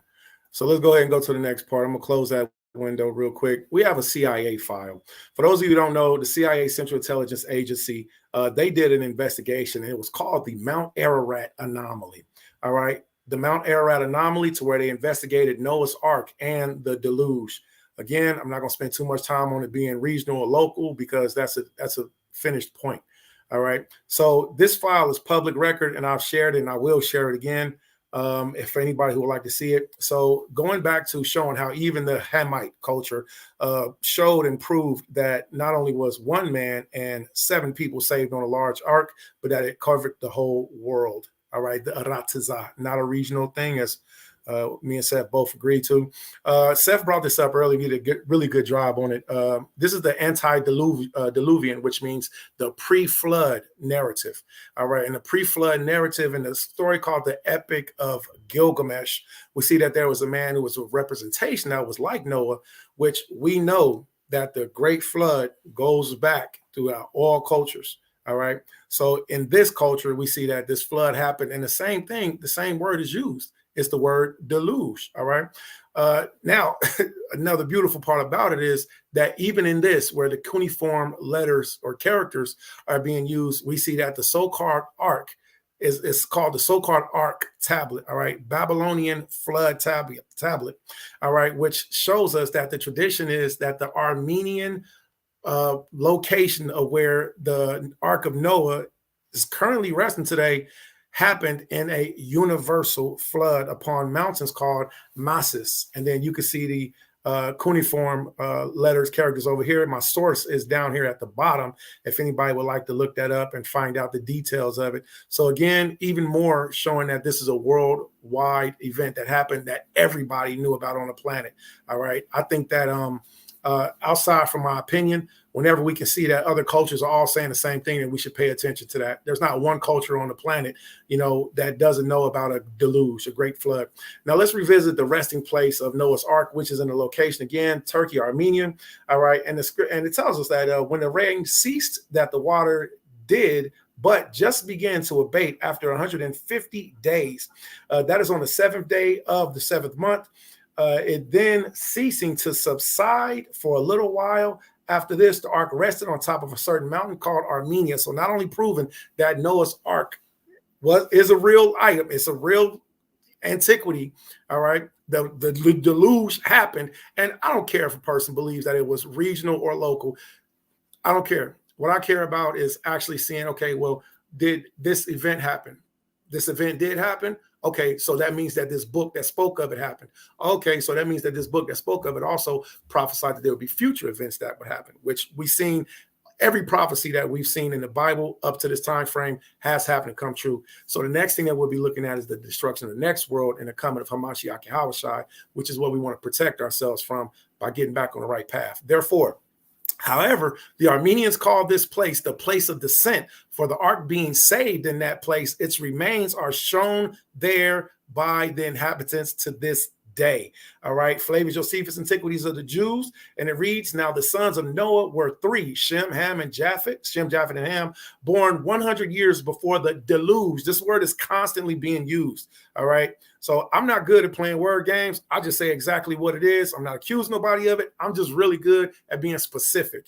All right, so the word deluge, again, anybody look it up for yourself. It means a global flood.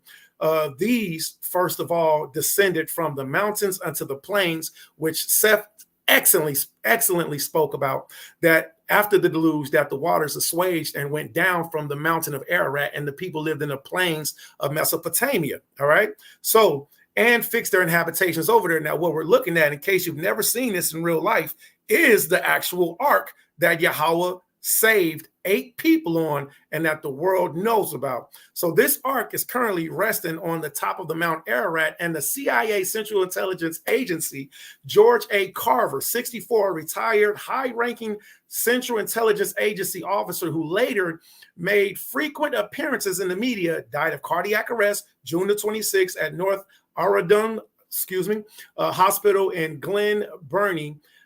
He had a history of heart problems. Dr. Carver, pay attention to that name, look him up, because he's the one who actually did the files that we can get publicly now through the Freedom of Information Act. Now, this file I actually have saved up, which is this right here. This is the actual file from the Central Intelligence Agency, all right, and it has the records of the conversation of the CIA and proving that they were doing investigations, trips, and also assisting people in showing that Noah's Ark is an actual a relic. All right, here's the location that it can be found in, and we'll look at that a little bit more later. But first, let's look more at the CIA. Dr. Carver, okay, so his credentials are there. Central Intelligence from 1973 to 1976. 1976 to 1979, personal representative for the director. So this man had clout, right? He was twice awarded both the Defense Department Distinguished Civilian Service Medal and the CIA's highest award. Okay, so this man tells us that what they did was they used a satellite that's right here documented. It's called the QuickBird satellite, the world's highest resolution satellite, to photograph what they call, the CIA calls it the Ararat anomaly. All right, so the Ararat anomaly. He has said that it is said that he is 98% sure that this object is an arc because of the beams of wood he said were visible in the images. All right. Dr. Carver, once again, Central Intelligence, all right, CIA concealed traces of Noah's Ark on Mount Ararat for over 50 years, right? Now, here's this quote. Well, I don't recall the CIA working on Noah's Ark, but I do remember that at the time there were some pictures taken and there were some clear indications that there was something up on Mount Ararat, which was rather strange. There was various archaeological expeditions that were mounted, and all of this information you can find right here in this disclosed document, all right, with the director of the CIA's signature on him. All right, so that link is also shared, so anybody can get that. I put the link in the top corner so you can get that for yourselves.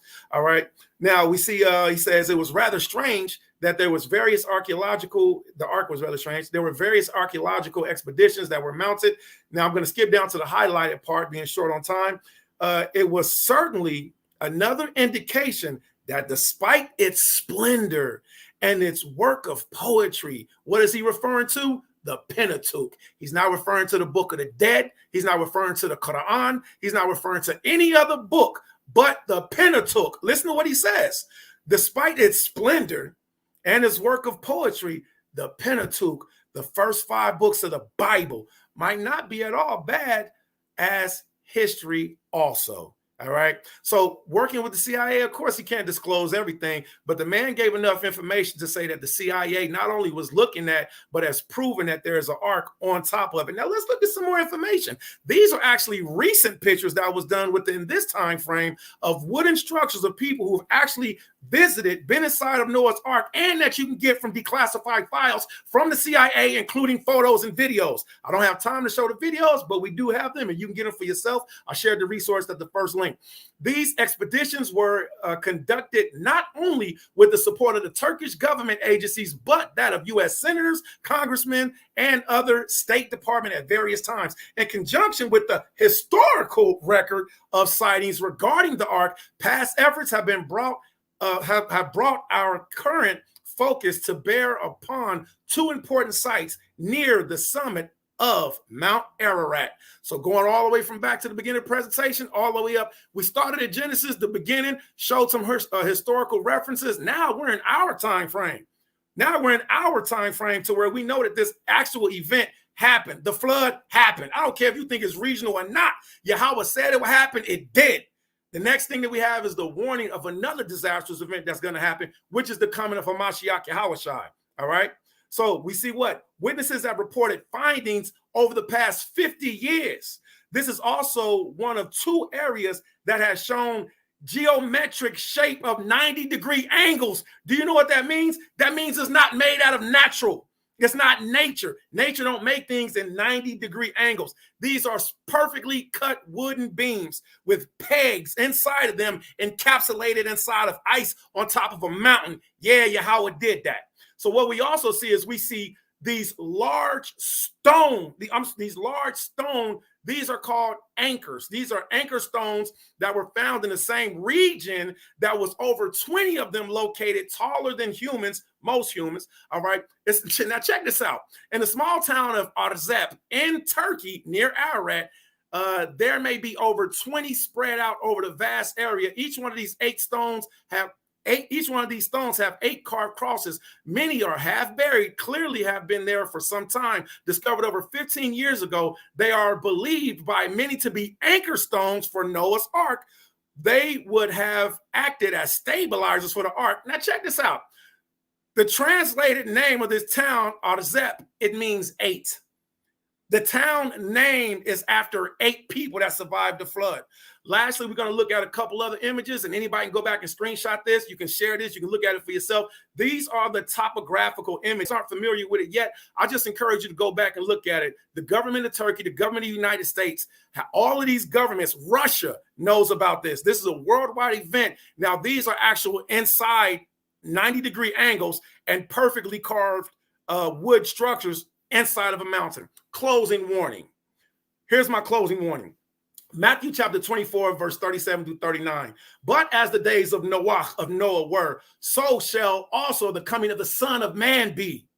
For in the days before the flood, they were eating and drinking and marrying and giving in marriage. We was having sex, all right, until the day that Noah entered the ark. I refuse to listen to anybody who could possibly get me and my family killed because they're an unbeliever. I would rather say, hey, believe just in case. And yeah, I'm going to say believe. Yeah, I'm going to say believe. And I encourage you all, go back and look at the evidence and proof, have something to stand on. And they knew not until the flood came and took them all away. So shall the coming of the Son of Man be. And there's the warning. All right, that's what we're looking at. Deuteronomy chapter 30, Acts chapter 3, and 1 John chapter 3 through verse 4. Our people weren't taught how to repent. The definition of sin is transgressing the law. So I'm here to tell you what your pastor didn't tell you. Learn how to stop sinning. 2 minutes. Excellent. 2 minutes. Come on, excellent. So let's yield it off on this.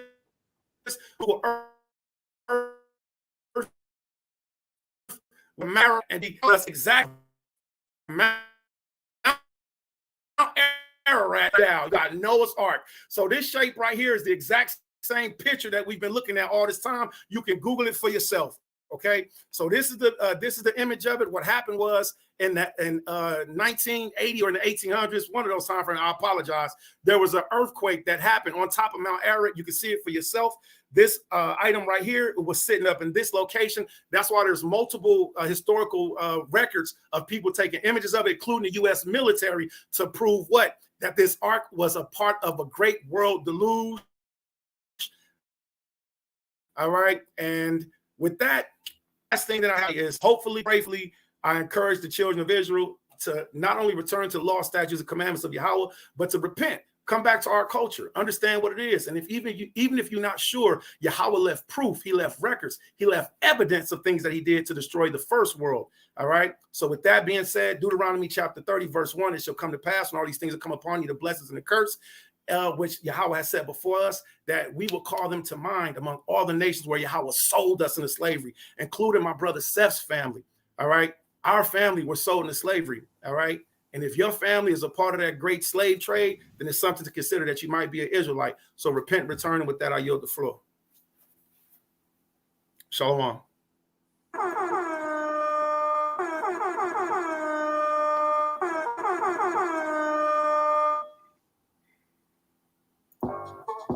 All right.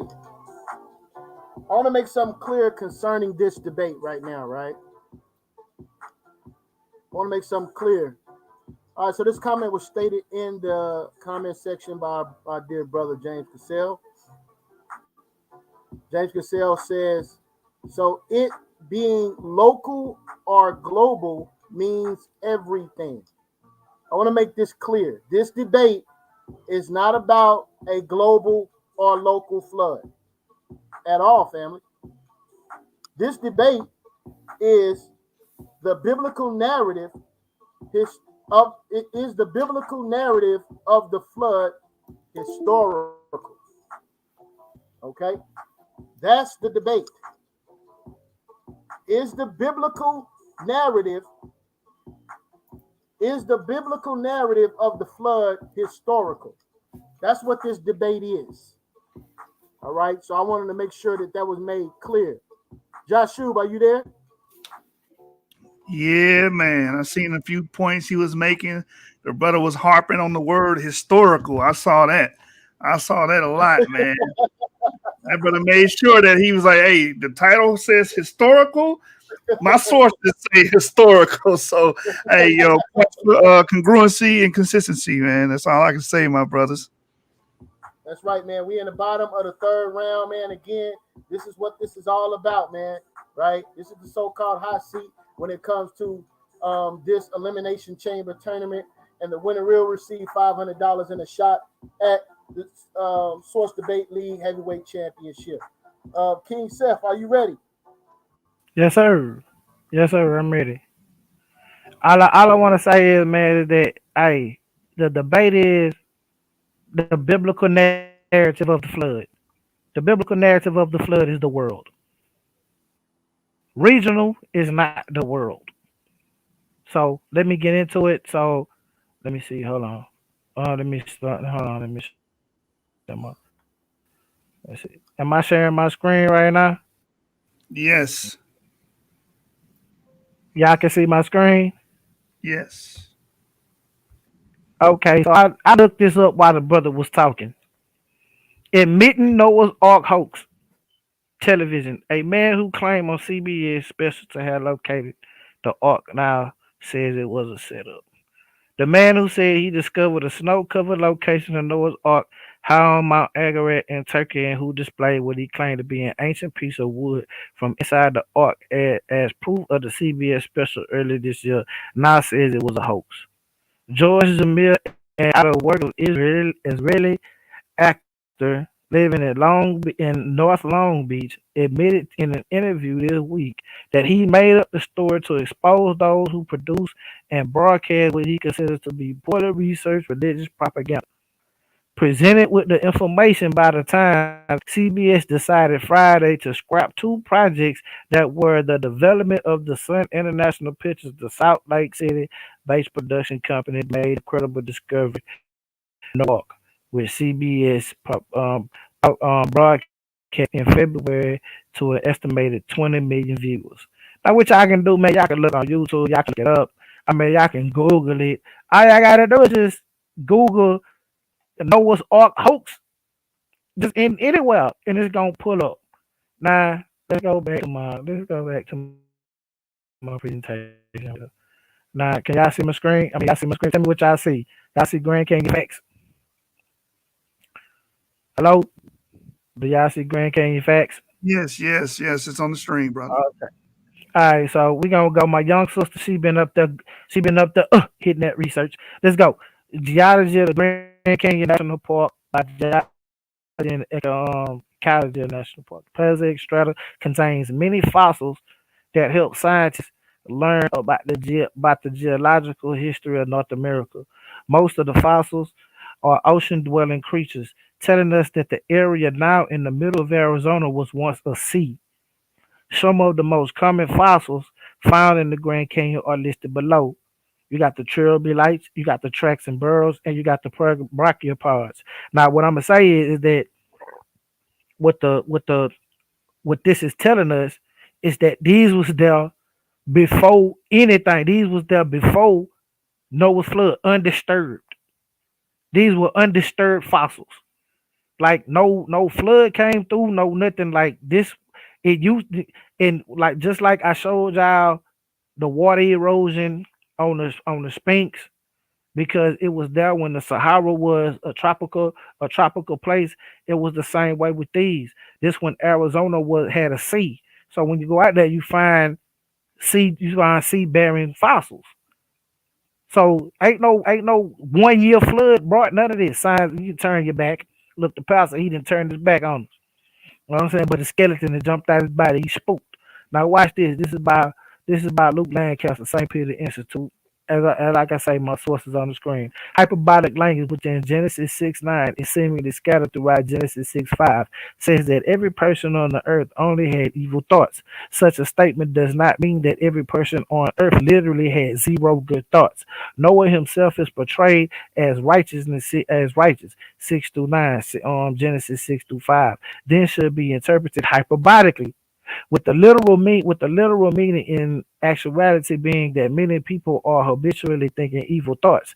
Genesis 6-15 also appears to be exaggerated, for it speaks of a boat that Noah called the ark that possesses gigantic proportions. The length is 300 cubits length.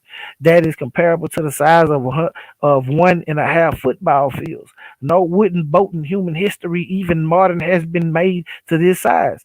So the size of the ark could have been exaggerated. Another example is Genesis 7:19, which says that the word that there was a worldwide flood, like he keeps saying, a worldwide flood that covered the highest mountains on the earth. That would be tens of thousands of feet of water, which is a mind boggling amount of water. Also, the world for the ancient peoples did not include places like Madagascar or North America, but only the world that they knew. Abraham lived in Mesopotamia, so his ancestor Noah would have probably lived in Mesopotamia as well. The world to the ancients then would have been Mesopotamia. If a region localized flood occurred within the Mesopotamian world, then it likely would have been described as a hyperbolic language. This is similar to St. Paul, who refers to the world typically in reference to the Roman Empire, which mainly encompasses the Mediterranean countries. See, that's what I'm saying. See, y'all want to keep saying the world, the world, the world. No, if y'all would have argued it would have been a regional flood, it would have been different. I would have gave you that.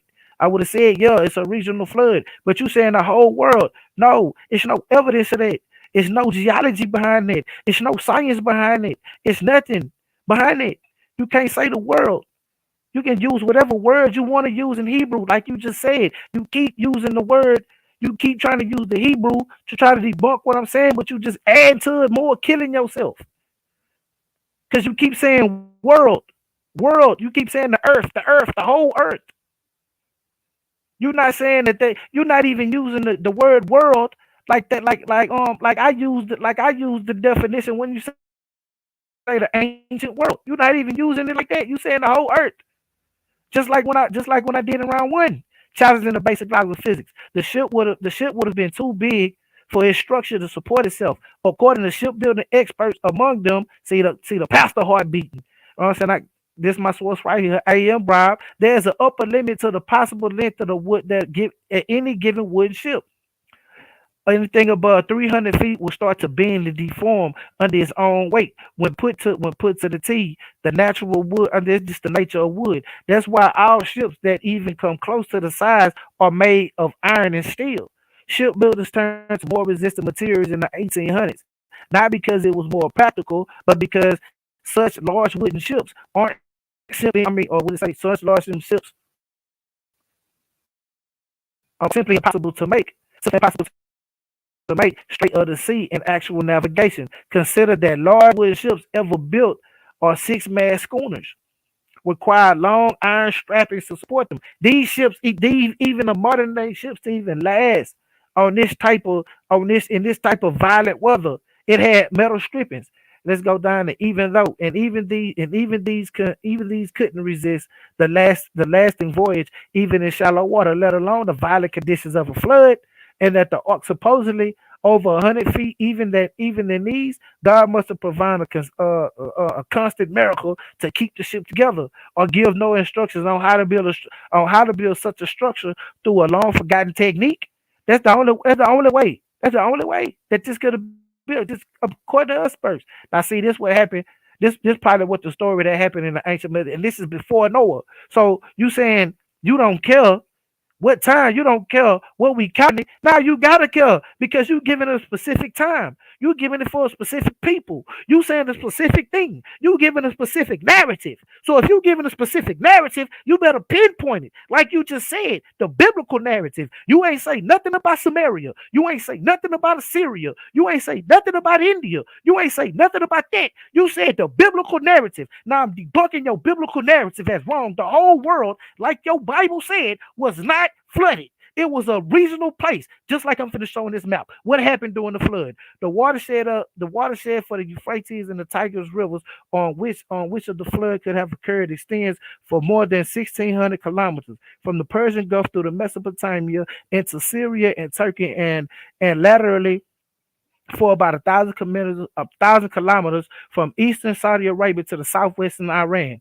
and the area more than 1.6 million square meters, and of the bases, if abundant rain fell, not only in the mountains of Syria and Turkey, but also in the Saudi Arabia and Iran, the tributary streams of these countries would all contribute their volumes of water into the floodplains of the Tigris and the Euphrates rivers. Now, if y'all didn't understand what it says, this is what it says. Let me hide that right here. Let me hide. Now, see, it's a map showing the elevation contours of the Euphrates and the Tigris River. Now, let me see. Hold on. Let me blow it up real fast. You understand me? All right. Nah, dang. Let me go back. All right. Now, if y'all can see where I'm pointing at, it say Iran. Syria. You got Saudi Arabia, the Tigris River right here. If y'all see it, they say the Tigris River right here. This the Persian Gulf. This right here is the Euphrates right here. What they saying is, if it's heavy rainfall right here in Iran, if it's heavy rainfall right here in Syria, if it's heavy rainfall maybe right here, but if it's heavy rainfall in Syria, Turkey, Iran, and all these places right here, the water run down the mountain. So it's going to flood the Tigris. It's going to flood the Euphrates. It's going to flood all this area encompassed in this little triangle right here. If y'all can understand what I'm saying. Because this is flat. Saudi Arabia down here is flat. It's going to run all the way down here. Because this is the lowest part of the land. And this is where all the people live. So, of course, it will be a regional flood. This is the same thing that happened in Katrina. In Katrina, it was not the world. What was it? It was a regional flood that happens almost every year, just like they're saying. Now let's go. Continue for previous slide. Normally, in lesser storms, most water runoff would have come primarily from the mountains of Syria and Turkey, like I just said, and not also from Saudi Arabia and Iran. During the flood upstream, where water first accumulates, the depth of the water and the floods of the plains may be barely over the tops of natural leaves. But downstream, the water piles up. See, downstream, the water piles up because it does not flow very fast downhill on nearly flat surface, because as you get further closer to Saudi Arabia, the land gets more flatter. So y'all know water don't really run that fast on flat land. So it pools. You know what I'm saying? Until it finds somewhere to go, which is the Persian Gulf. You see what I'm saying? Okay, watch this. Therefore, downstream water depths could reach 32 meters or more above the tops of the levees. Just like what happened in Katrina. The water got so above the levees that it flooded it's the same exact thing. This increase, but it's not a worldwide flood like the narrative goes. That is the name of the debate. Is the biblical narrative of the flood historical? No, it's not. Let's keep going. I need to get. Oh, that's the inconsistency. Yeah, the inconsistencies. How long did the flood last? For 40 days and 40 nights. Every Christian will surely reply, but this isn't what Genesis tells us, or rather it isn't. The flood lasted 40 days according to Genesis 7 and 17, but for 150 days according to Genesis 7 and 24. This is one of several inconsistencies in the biblical account. Nor did Noah take two of every animal into the ark, or rather again, he did and he didn't. In Genesis 7:2, God tells Noah to take 7 of every clean beast, and of the beasts there are not clean or 2 in the male and the female. This contradicts what had been said in Genesis 6:19. And of every living thing of all flesh, 2 of every sort. 2 minutes. 2 of every sort shall be bringing into the ark. That same go with every fire. So we see inconsistencies with it. You know what I'm saying? They got nothing to show for it at all. They have no history. The flood was supposed to be an event of magnitude that wreaked havoc. Where's the evidence? Now, see, I need to get to the conclusion. You see what I'm saying? Pastor at the end is heart beating. You know what I'm saying? In conclusion, Thomas D. Huxley, he said, the great tragedy of science, the slaying of a beautiful hypothesis by an ugly fact. Any one of the above 21 facts destroys the idea of a Noah's flood was a worldwide occurrence. Nevertheless, a local long flood in Mesopotamia in biblical times could have been possible. Young Earth creationists commonly point out that Jesus supported the existence of a Noah's flood, but in the context of the time in which Jesus lived, the translations of the Hebrew word eretz have been understood as land and not the whole world. In that sense, all of the land that Noah could have normally seen of the underwater was in Mesopotamia. But so I want to stop right there on the reading. I'll come back to it if I can. But I want to say this: it's not the narrative. The narrative of Noah's flood is the whole earth. The whole earth. not just a regional. You can't block that out. You can't just say, oh, I'm not arguing the regional. You have to. Because you're claiming and you're backing up that the Bible narrative is a fact, that it was the whole world, like it said, like it was the whole earth. So you haven't brought no point to say anything about that it was the whole world. But yeah, you're right. You gave me points. You argued my point the whole time. You're right. It didn't say regional. It said the whole world. And I proved my point that it was not the whole world by facts, based on evidence. You based yours on Pascal's wager, on I'd rather believe than not believe. You based yours on faith and belief. I'm basing mine on facts, homeboy. Time. That's time.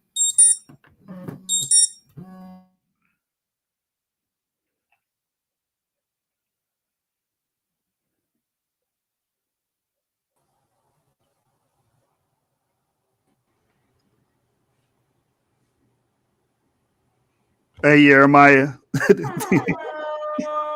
The title is everything, brother. The title is everything. Yeah. The title is everything, brother. Listen, throughout this whole thing, throughout all the preliminaries, every single one of them, we told everybody that you better pay very close attention to the title. And you need to stay focused on that point. Hey, Joshua, this is all to make these brothers better, man. Big facts. Big facts. Right? So, hey, we are in the transitioning phase. That is the end of the presentation segment of the debate, correct? Yes, they completed all 3 rounds. They completed all 3 rounds. Now it's about to get hot. It's about to get hot, man. All right. What kind of segment they got? They got a 10-minute segment, or they got 5 questions? What segment? No, Q&A. They chose 3 questions. Q&A segment just with 3 questions. Now I'm gonna lie, man. Yes, if you ask a yes or no question, that's just gonna piss me off, man. I'm telling you right now. You ask, is the sky blue outside? Yes. That's it. That's the end of your question. That's it. You accomplished absolutely nothing. Okay. Salakia. So it's 1 minute. Man, what you mean, man? My yes or no questions gonna get to the point, homeboy. Bro. Mute your mic, bro. Let us run this show, sir. Go ahead, sis. It's 1 minute to ask the question and then 2 minutes to answer the question, correct? Yes. Yeah, that was Joshua. Joshua made that up. I don't know what the hell he was thinking about with that concept there.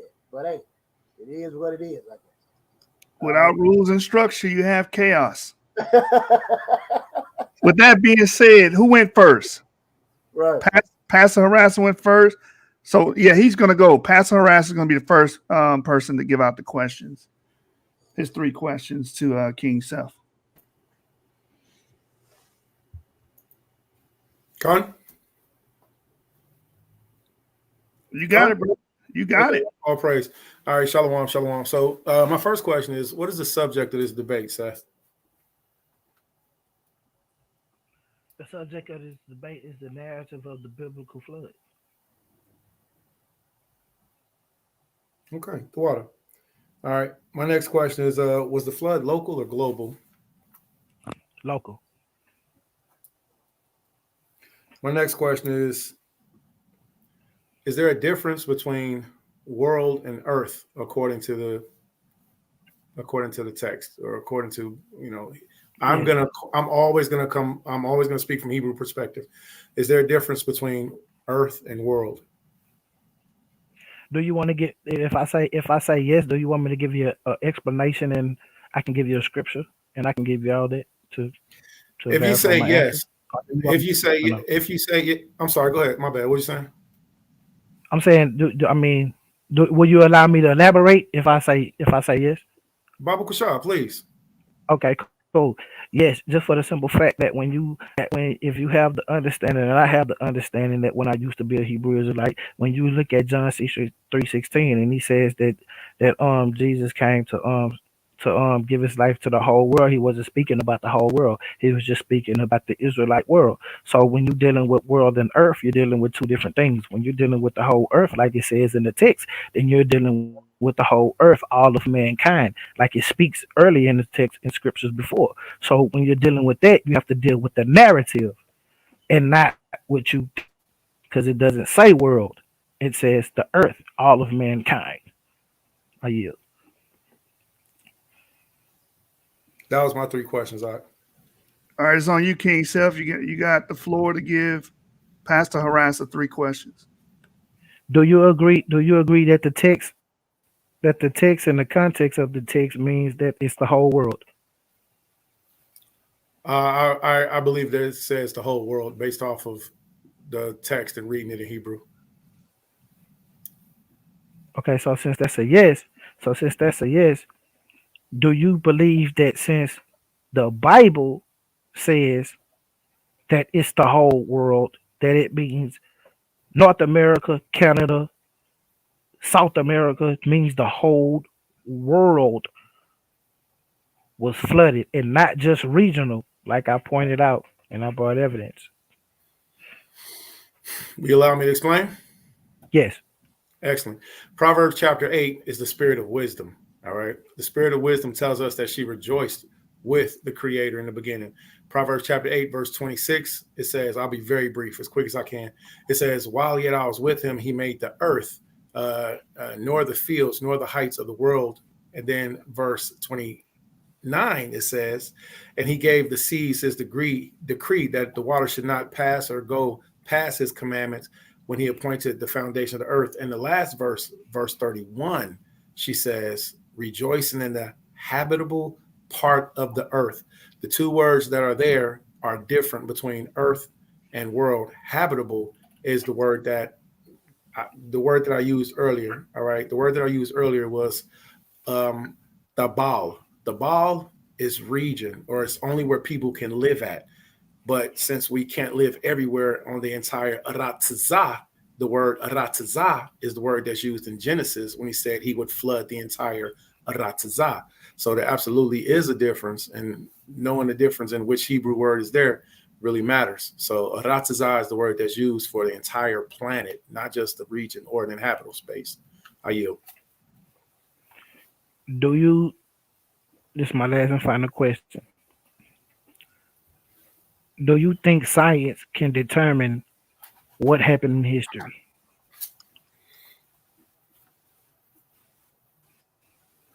I think the Bible is true science, and some science is theoretical.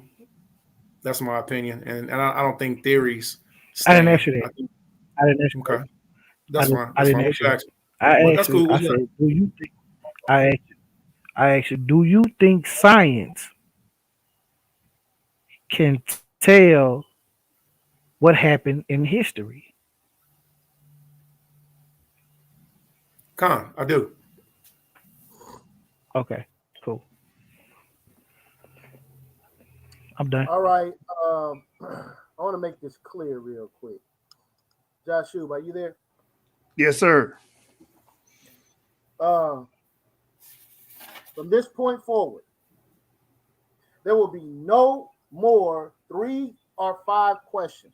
I mean, I just don't understand how that helps. And then it's isolated.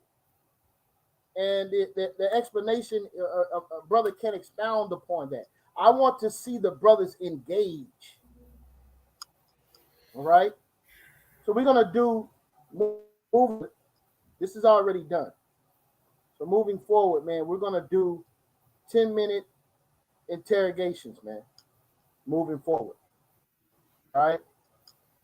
So there you have it, folks. There you have it. Woo! Man, that sound like a Hebrew hating. Real talk. That's what it sound like, man. Real talk. Goat herder. Goat herder. Look at him trying to make up rules. See, that's just how you Jews do. That's just how y'all get out. Real talk. Mute your mic. Wow. We don't want to give you a TKO, brother. We don't want to give you a TKO, brother. Right. Mute your filthy mic, man. All right, folks.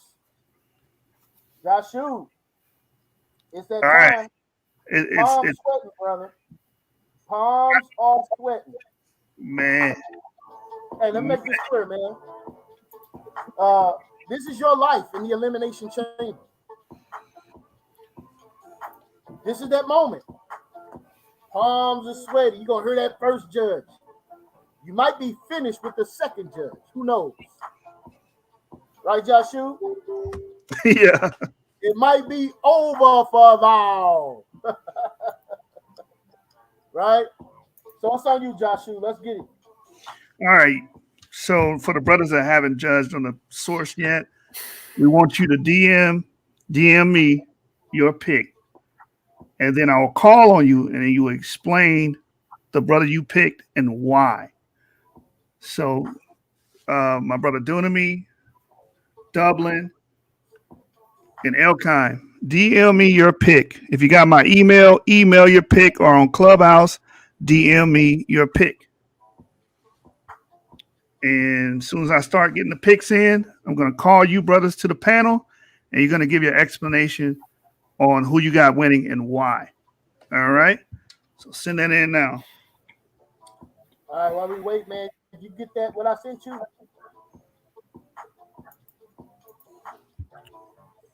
You sent, where do you send it? My Facebook or phone? Text message. All right.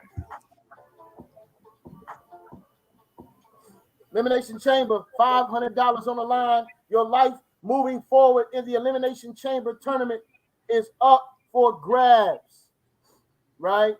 This is that moment. This is the ladder match, right? Climbing the ladder to see who's going to go home with the gold, right? This is what it's all about right here, man. And this is what makes the difference. We don't deal with rhetoric matches here at the source because we don't give out glass trophies here at the source. Understand that. Joshua. Yeah, you got to send it to me again. I didn't get it. Right. While we wait on that, Dublin, if you can just please email me or send it to me on Clubhouse.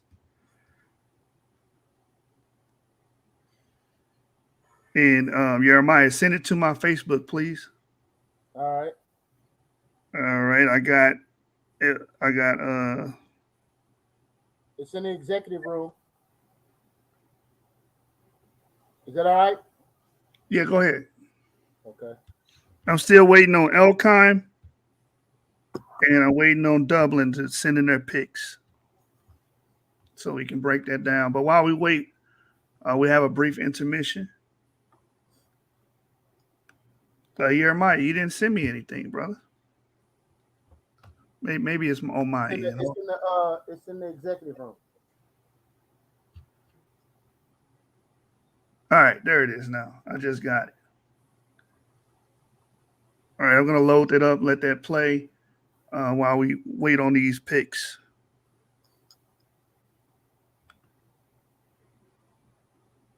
Yeah, man. Shout out to Pro Rizzo 1. Pro Rizzo 1 says over for thou. Suck that nigga.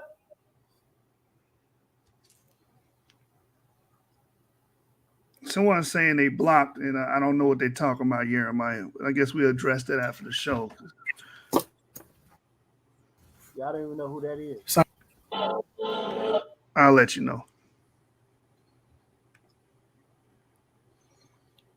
All right, brothers, we're going to have a brief intermission while we wait on the judges.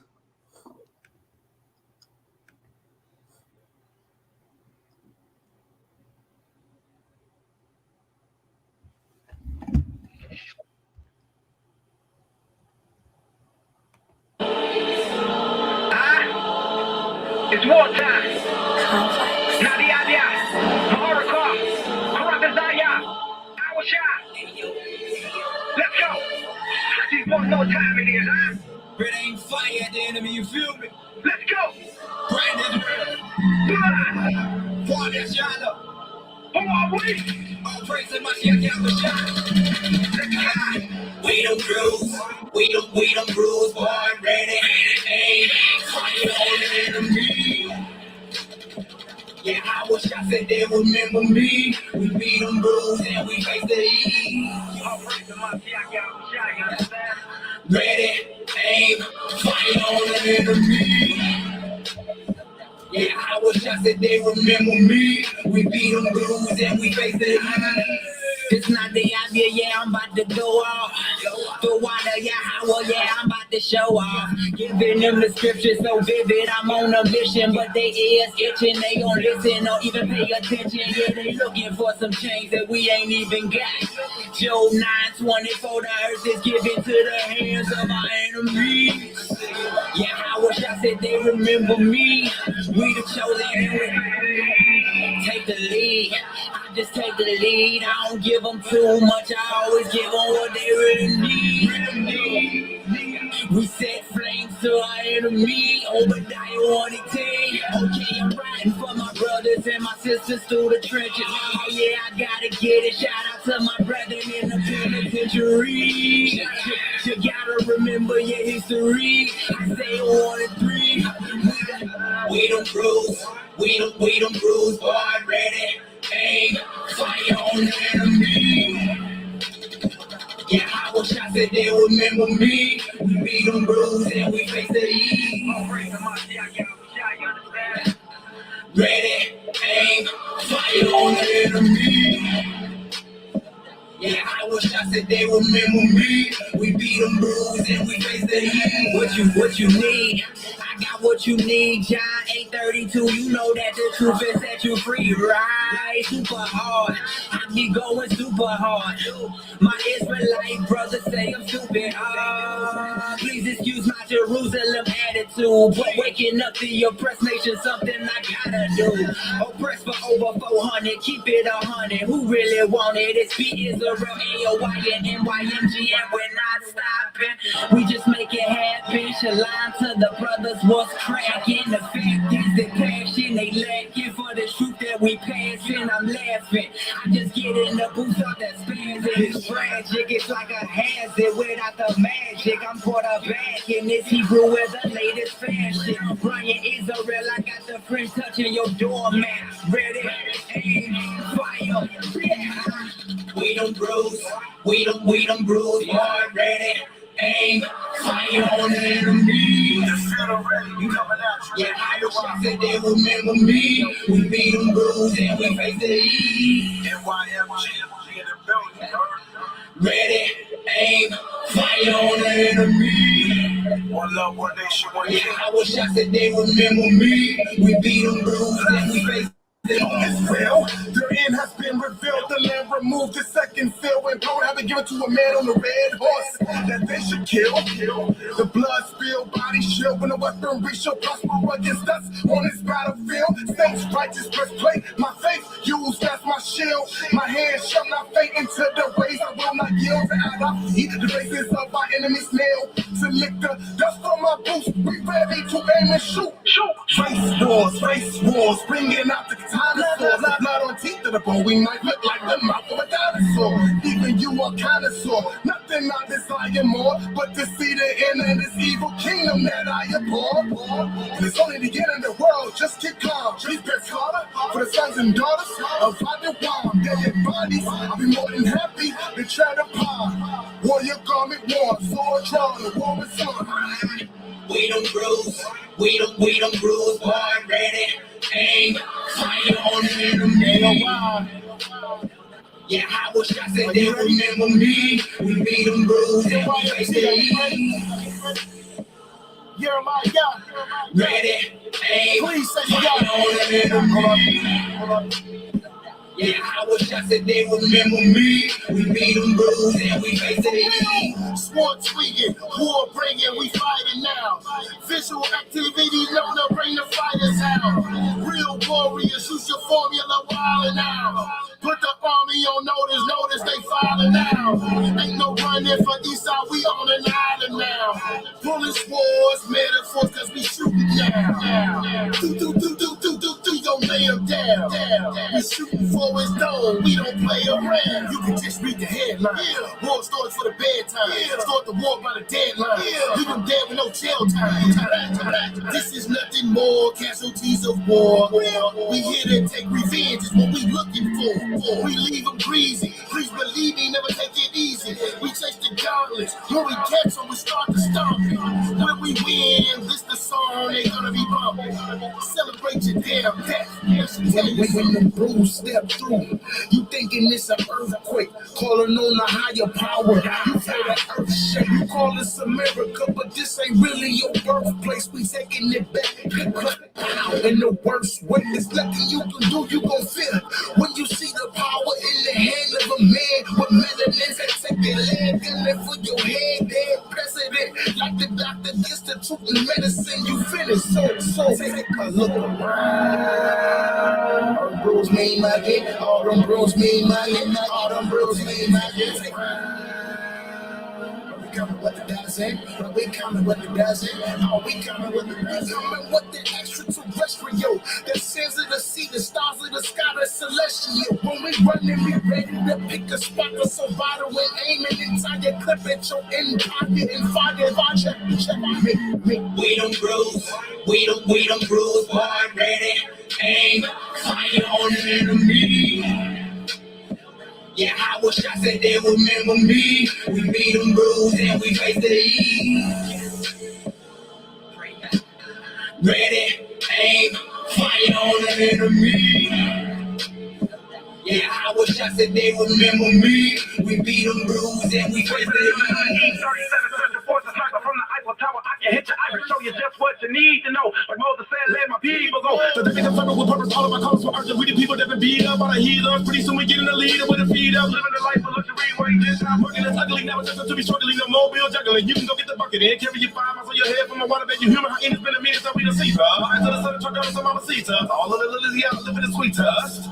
But it starts with us. Warriors and army. Government represents the brotherly love to the Jew. Be the truth to the Gentile slug. I don't care if it's Trump or Hillary Rodney. Catch all of them to the body ready and fire. The next one for adversaries for the truth. I'm very revolutionary. If you ain't ready to die for it. YASHAR-YA'OH said your ass is scary. This MYMG. We be beast to beast with AOI. We pray for the death of our enemies every day. Don't ask me how, 'cause I'm gonna tell you what's in every way. Car crash, strangulation, asphyxiation, decapitation. I don't care what the cost of them all, just as long as the harm came from my nation. We don't bruise, we don't bruise, boy, ready, aim, fire on the enemy. Yeah, I wish I said they remember me. We beat them bruised and we face the east. Ready, aim, fire on the enemy. Yeah, I wish I said they remember me. We beat them bruised and we face the east. Ready, aim, fire on the enemy.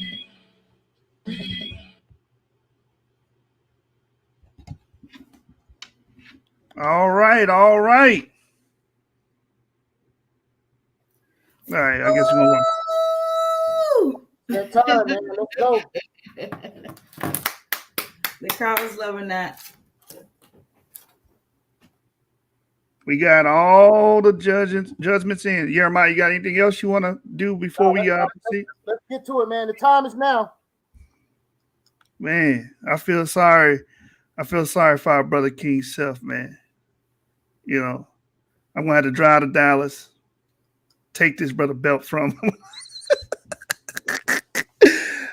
All right, let's go to the judges, man. I want to mix it up. I want to start off with my brother Adam K, aka Dublin. Can you give your pick and explain why you picked your pick? Over for the. Thanks for the debate, gentlemen, and yeah, very informative, engaging. My pick was Kyng Seth. While the arguments to the affirmative were compelling within the confines of the Bible, and what the Bible says. I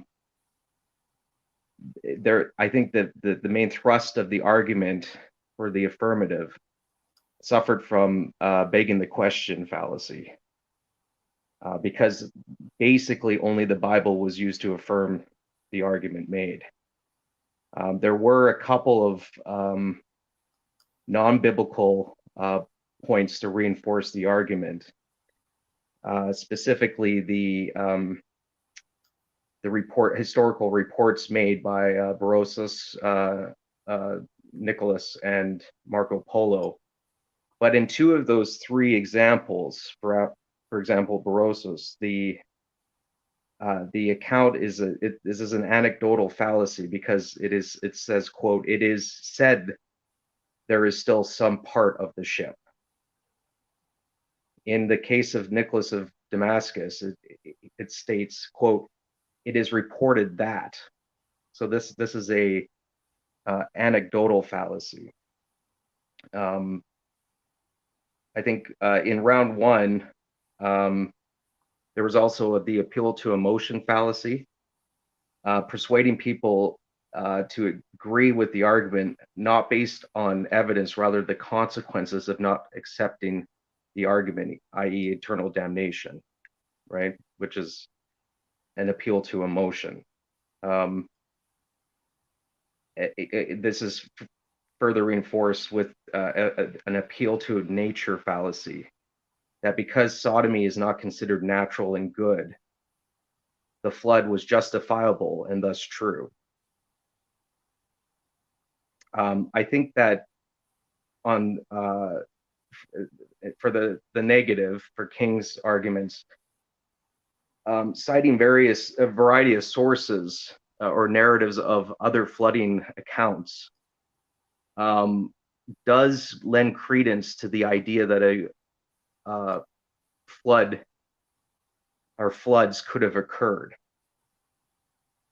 But the issue is that said accounts, where in some instances may be similar, do contradict the specifics of the biblical narrative. And that goes to the round 2 point that that was made, that the biblical account is the authority over the other flooding stories. In the positive, it was made, the point was made that the biblical account is the authority because those who gave the story and the account descend from the lineage of Shem.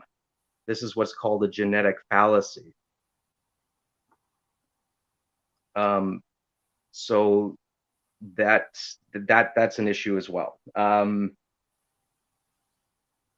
Also, and it was also made, the point was made that there was, for example, the Egyptian story of a flood, but I believe the illustration that was offered demonstrated 8 people on the boat, not 1, as in the story of Noah. So there is an example of where while there is a similar story of a flood, that the details contradict each other.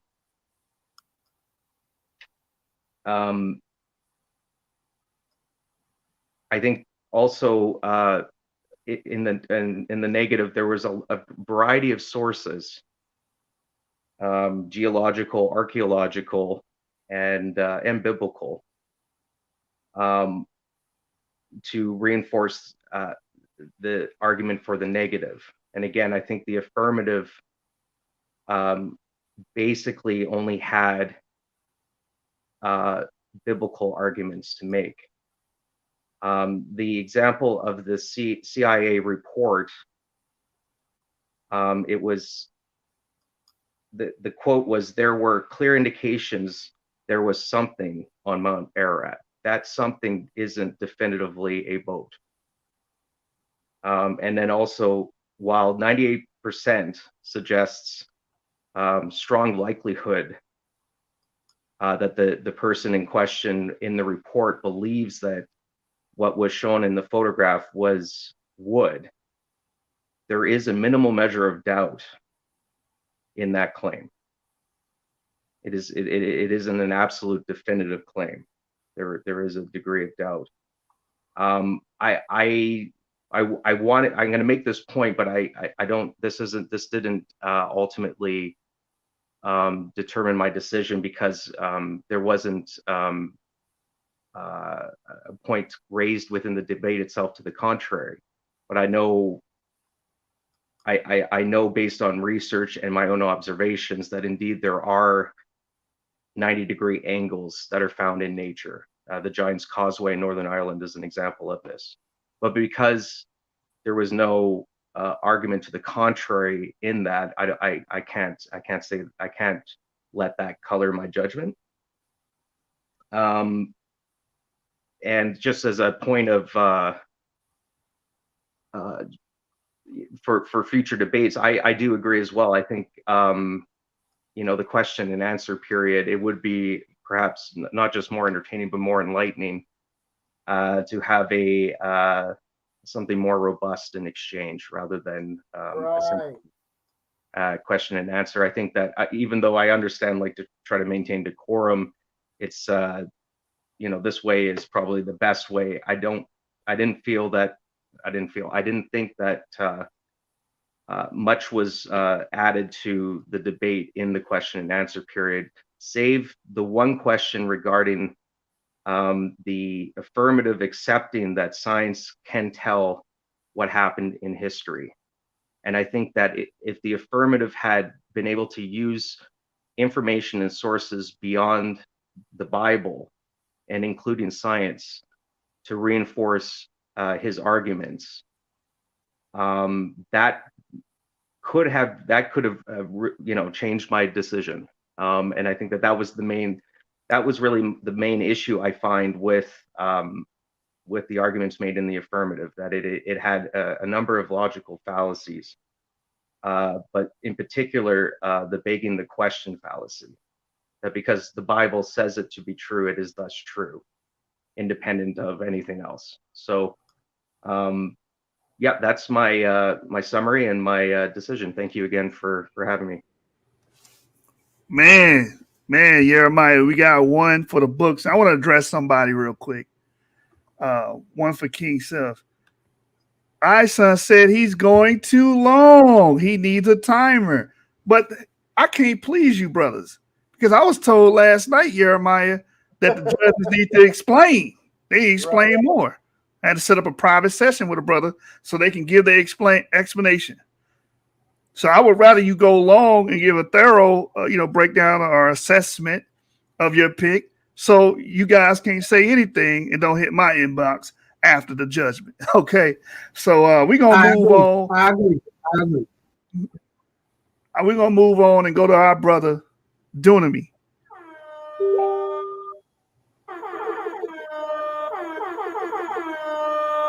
First vote for Kyng Seth. Yeah, so my vote, I want to commend the brother Isaiah YASHAR-YA'OH.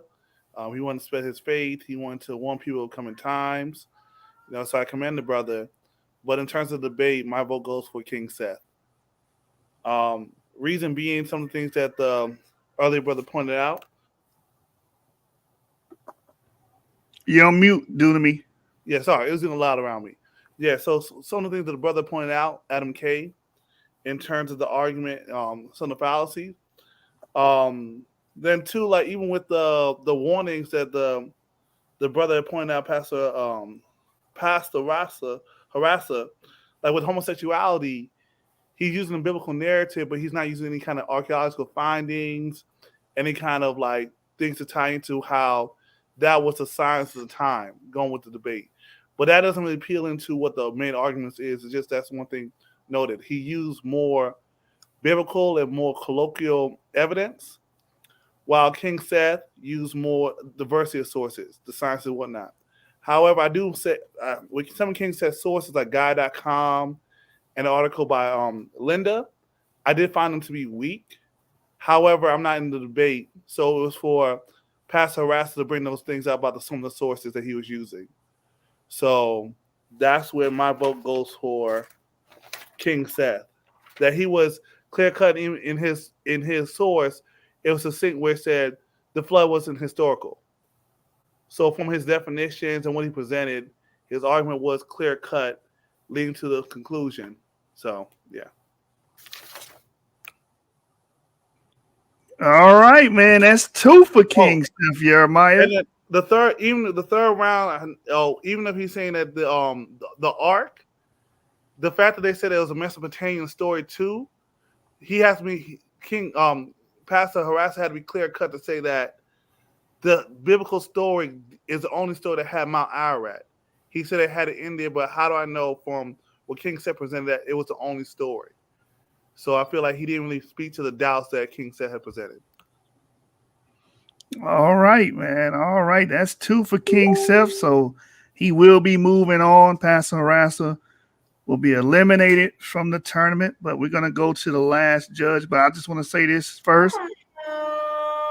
Kyng Seth, before you glory and revel in your victory, the brother did say one of your arguments was weak. I just want to put that on notice. I want everybody to know that he did say that. So let's move on to Yeah. Y'all let this Stop low killing. down Stop dirty killing. dog Stop killing. pass in this tournament, man. Hold on. Let me say this, man. Y'all let this low down spanking Texas rattlesnake move on in my tournament, man. What is going on with you judges, man? I just had to point that out there, let it sting for a minute. He did say one of the arguments was weak. But anyway, we're going to move on. Nah, man, hold on. Now, hold on. Y'all ain't finna move on, man. Y'all playing game. Y'all playing game, man. Real man. Y'all playing game. Y'all playing game. Hold on, man. Y'all playing real game. Real talk. I don't make the news. Hey, listen. I don't make the news, brother. I just. Hey, Kyng Seth, I want this same debate, me and you, sucker nigga. You ain't getting away with this, okay? Understand this. I ain't doing it twice, chump. I would. Me and you, understand this, man. Hey, I ain't doing it. You gonna put your belt up? Put your belt up. Let's get the last judge, y'all. Let's get the last judge. You know I got to throw a shot at you, Kyng Seth. Anyway, the last judge is Kyng.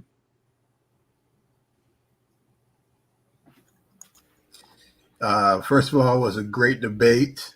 Enjoyed it. I think both parties made excellent points. Kyng Seth got my vote in this. I think he did an excellent job. Well, obviously, of arguing his point and showing his stance using multiple sources, scientific and other scientific, as well as other facets. I did think that Isaiah made some good points, but I agree with Adam that a lot of it was on appeals. There's really nothing I can say that hasn't been said already. Just great debate all around, but Kyng Seth took it in my eyes. All right, man. So listen, I want to say this real quick, right? Y'all got to be outside of y'all mind. Y'all do realize. Yeah, what you want to say? Yeah, what you want to say, Tom? What you want to say? Go hurt him. Y'all do realize. What you want to say? Go hurt him. Yeah. Y'all do realize that Kyng Seth showed multiple civilizations with a flood story. Yeah. So what that mean, sucker? What you mean? You don't want that, man. Y'all want that smoke. If the flood story is regional, how could this story appear in all of these other civilizations? Just like it happened in Katrina, bro. That's a regional flood. So nobody's talking about Katrina in Chicago, Negro. What the hell's wrong with Chicago? you? Exactly. Crazy. Because man, so I ain't got this belt. Put your belt up, jump. Put it up, jump.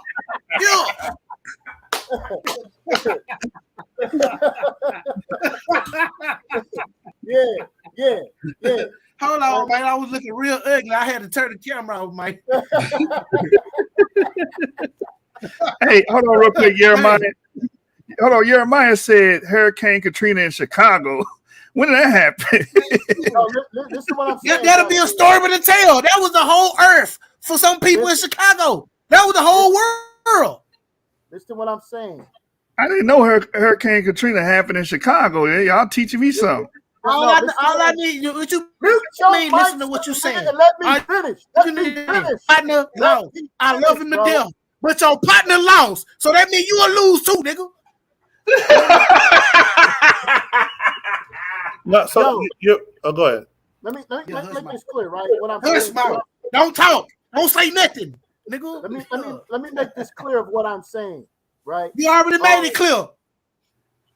If you have a flood story in China, which you do, right? And if the flood story was regional, how are they speaking of a flood story in China, right?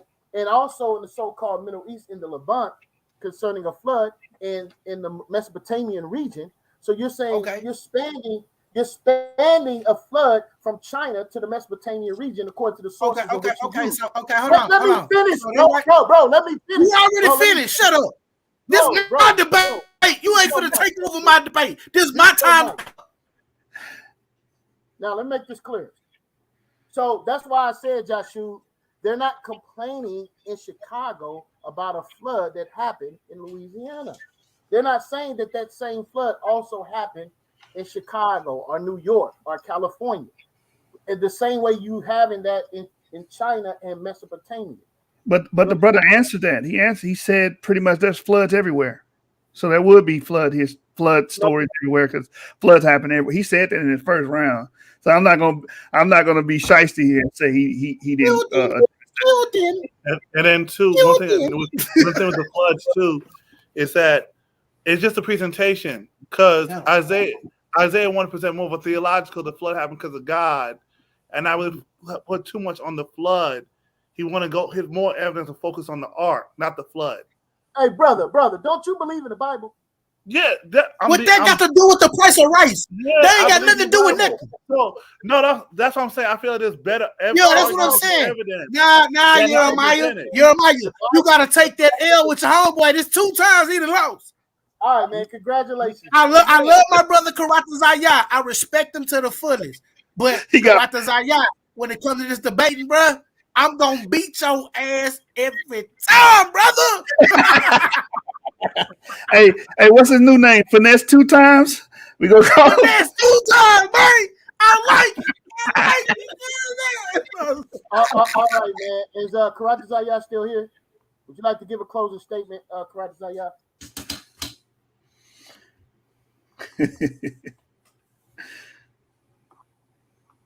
Pastor Harassa, are you there?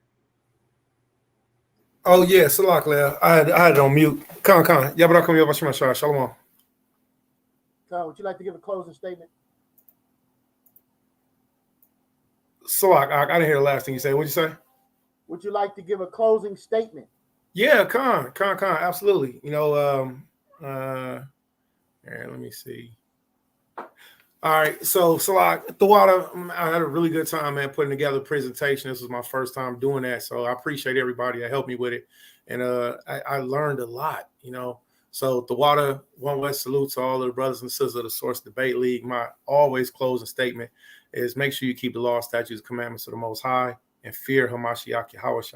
All right, conversion and repentance is very important for each and every one of us. Acts chapter 3, verse 19, it says, "Repent ye, therefore, and be converted, that your sins may be blotted out when the time of refreshing shall come from the presence of the Alahaya." All right. So if you lost your way, if you've gone out of the way, if you haven't come to the way, which is the knowledge of the Most High, the God of Abraham, Isaac, Jacob, I encourage you. You know, it's the best walk that you can possibly take. Everything else is, you know, I've tried it, I've done it. Everything else is just, it's a waste of time and it's fake. You know, and that's my personal stance because, you know, this is the only thing that can't be disproven for what I've seen. So with that being said, I encourage everybody, you know, keep the law, statutes, commandments. If you don't know them, then get with somebody who knows them. All right, you can contact me. My name is Isaiah YASHAR-YA'OH, same name on YouTube, same name on Facebook. I'm a public servant of YASHAR-YA'OH, the government of Israel. All right, and my objective is to help brothers and sisters who want to have a relationship with the Most High to do what Matthew chapter 18, verse 3 said. All right, he said, "Verily I say unto you, except ye be converted." So if you've left the way, you can come back to the way. If you've never been in the way of Yahweh, then you can come to the way. All right. Yahweh tells us that we got to be like little children. All right. Or we shall not enter the kingdom of the Most High. And then for those who are working to bring people into the truth. Here's encouragement. James chapter 5, verse 19 and 20. Brethren, if any of you do error from the truth, and one convert him, let him know that he which converted the sinner. Remember, to sin means to not keep the law, statutes, commandments of the Most High. All right, to do the opposite of what he instructed us. That is the biblical definition of sin. And the church, the pastors, they failed us. So we have to teach our people what sin is, and then teach the people how to not sin. All right. Let him know that one which converted the sinner from the error of his way shall save a soul from death and shall hide a multitude of sins. Okay. So with that being said, Yabarakakum, Yahweh Basham, Hamashiach Yahushai, bear each other's burdens, love your neighbor as yourself, man, and obey the God of Abraham, Isaac, and Jacob, man. That's all I got to say for now. Call Shalom. Shalom. Shot, man. Shalom.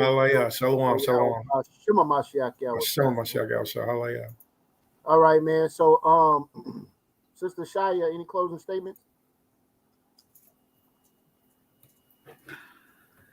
Shalom, y'all. Shalom. I was literally just saying good night in the chat because it's a little late for me tonight. But it was a great debate once again. For the third time. I'm just hopeful that people are tuning in and listening to how these debates are put together, how they're scheduled, and what works and what doesn't work, and are making the adaptation for future debates. So, hopefully each debate we're learning from the previous debate.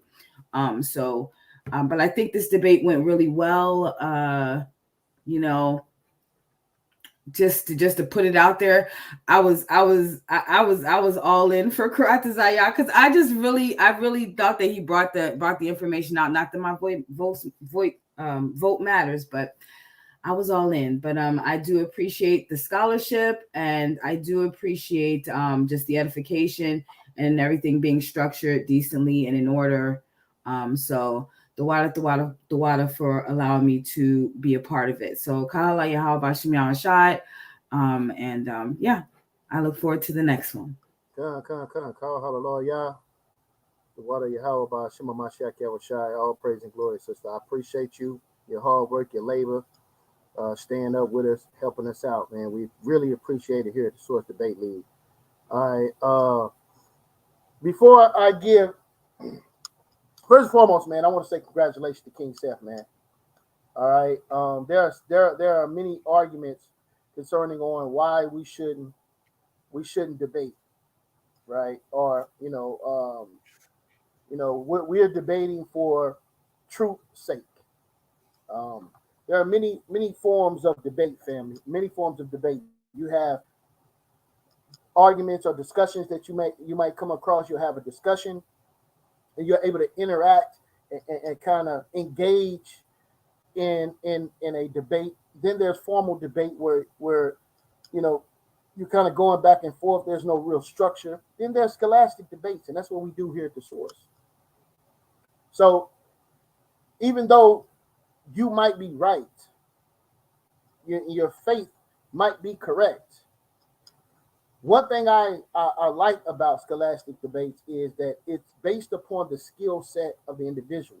So for the brothers who have lost in this tournament thus far, you take this as a building block, right? And become more efficient at the deliberation of the information, right? And take in considerations, historical merit, scientific merit, right? And chronography concerning the deliberation of the information, because that actually will help you for those in the judging seat that are not coming from a biblical persuasion, right? Who's not dealing with the faith of Abraham, Isaac, and Jacob. So it's your responsibility as a believer, right, to present that information and know your audience. This is why we tell the judges at the beginning to give their understanding of what school of thought in which they come from, right? So we do this so you can have a certain appeal when it comes to certain rebuttals and certain information that you want to deliver. I believe that skill is required in scholastic debate and knowing your audience, right? There's a lot of comments that was being said. Somebody said I was arguing with the judges. Listen, it's my show. I don't give a damn. Ain't nothing you can do about it. If you don't like it, you don't have to be here. All right? Understand that, man. Right? James Cassell, my brother, I love you dearly. Whatever correction or reproof you brothers want to give me concerning my conduct, I will hear you. All right? I pray that brothers are not receiving my badgering of one of my beloved brothers, Kyng Seth, because that's my brother, right? So my badgering of him or us going back and forth, this is how we get down at the source, man, right? So that's my brother, man. So I just want to congratulate him. Great job. And great job, Harassa YA'OH. Kyng Seth, it's on you for the last closing statements, brother. Congratulations, brother. Man, thank you, man. Boy, your boy throwed up out here, man. Throwed up. Hey, but anyway. Throwed up, but not throwed up. I'm throwed up out here, man. Boy, throwed up out here, man. But hey, it's cool, though. Be voted up tomorrow. But anything, I ain't got this belt That for man nothing. ain't the middleweight champion for nothing. I ain't got this belt for nothing, man. You know what I'm saying? But like I say, but like the brother said, man, that's my brother, man. These Hebrews that I bang with and I slang with over here every day, we might do these things, but you know, we love each other. And at the end of the day, Harassa YA'OH, that's my brother. I protect that man's family just like it was my own. I love that man like it was my own. That's why I ain't go in on him like that. That's why I ain't do all the slick talking in the fuck, because I respect him. You know what I mean? So that's what it's about around here. That's how we get down at the sword. And anybody watching, anybody seeing it, man, this belt was earned. I had to go through these brothers to get through this. You know how long it took me to go through these brothers to even be able to be on the platform with these brothers. I'm dealing with nothing but a lot of Hebrew Israelites. So this is foul. I love it. I love the judgment. I love how it came. I love the comments. I love everything about it. You know, like I said, man, I'm Texas Rattlesnake, man. You know, I'm the Black Stone Cold Steve Austin, man, with the rock swag. Real talk. Real talk. You know what I'm saying? I'm gonna get down. Hey, but anyway, but like my brother said, we trying to make it cool to be smart again. And that's what I want to do. And Harassa YA'OH, I love you, bro. You know what I'm saying? But you know, it's back to back with me. I love you, bro. But I had to get you. It ain't nothing personal. You already know what it is with me and you. And I'm looking real forward to seeing my brother LV. I know he in the back chat lurking. I know he watching. I know all y'all watching. You know what I'm saying? It's good. I got you. Y'all see how I'm coming. Y'all see my presentation. Y'all see a little something. I hope y'all take notes. And that's all I'm going to say. I yield the flow. You dig? Any last statements, Joshua, man? Heavyweight champion of the Source Debate League. Close us out, brother. I just want to appreciate everybody that donated their time with us tonight. Dublin, Dunamis, the sister that was keeping the time, Elcon, the judges, the debaters. I just want to say we appreciate you because you can be doing anything else, but you came here and made this work. So, hey man, you judges did a great job, man. I love the scholastic breakdowns, man. That was wonderful.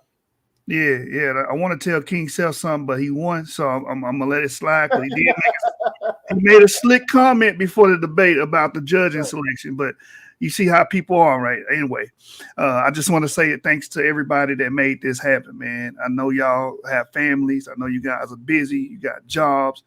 And it means a lot that you decide to donate your time and be a part of this. So I just want to let everybody know that. Come, man. All praise and glory, man. Again, we appreciate y'all. We're going over to the Source. Matter of fact, we in the Precepticon rooms over there, man. Listen, man, you Source brothers don't get treated well this time, man. Please understand that. All right, come on, let's go build, man. After our show, man, on the clubhouse in the Precepticon room, man, y'all come build. And with that being said, man, Source Game, Elimination Chamber, we moving on. Little motherfucker gonna try to rob me. Well, I'm gonna show you how we do it up here in Vegas. No, I wasn't trying to rob. Shut up! Before I bust a cap up in you. Now who sent you? No. up, we standing tall in your short stuff. Yes. Our lunch is the bullshit that you dressed up. Address us on scholarship, homie, knowing you messed up. So fess up, you look for the best, knowing that that's us. Source up, we standing tall in your short stuff. Yes. Our lunch is the bullshit that you dressed up. Address us on scholarship, homie, knowing you messed up. So fess up, you look for the best, knowing that that's us. Sword clown, know that it's over like it's the fourth down. We the source now. Hear a big bang with tanks on ground. More than the scrimmage, yeah, we forcing the Senate, yeah, we pushing no limit. Leave the fight with no blemish. You the hometown, but you not receiving no privilege. We gon' do you bad, rape, rob, and pillage. But we nothing like the white man. I can see that you a big fan. Every time we go live, I see you in the damn stands. Watching and plotting, I see that you stalking a bit. Yes. You laughing at people, they seeing you taking Here's a the lick. definition of plagiarism. The practice of taking someone else's work and ideas and passing them off as Crazy one's ass nigga, we the source, yeah, we cite source. Spitting hot flames more hotter than hot sauce. For real? Drummy ass nigga, We the source, yeah, we cite source. I guess they didn't believe us. Shout out to Kyng Seth. We out of here.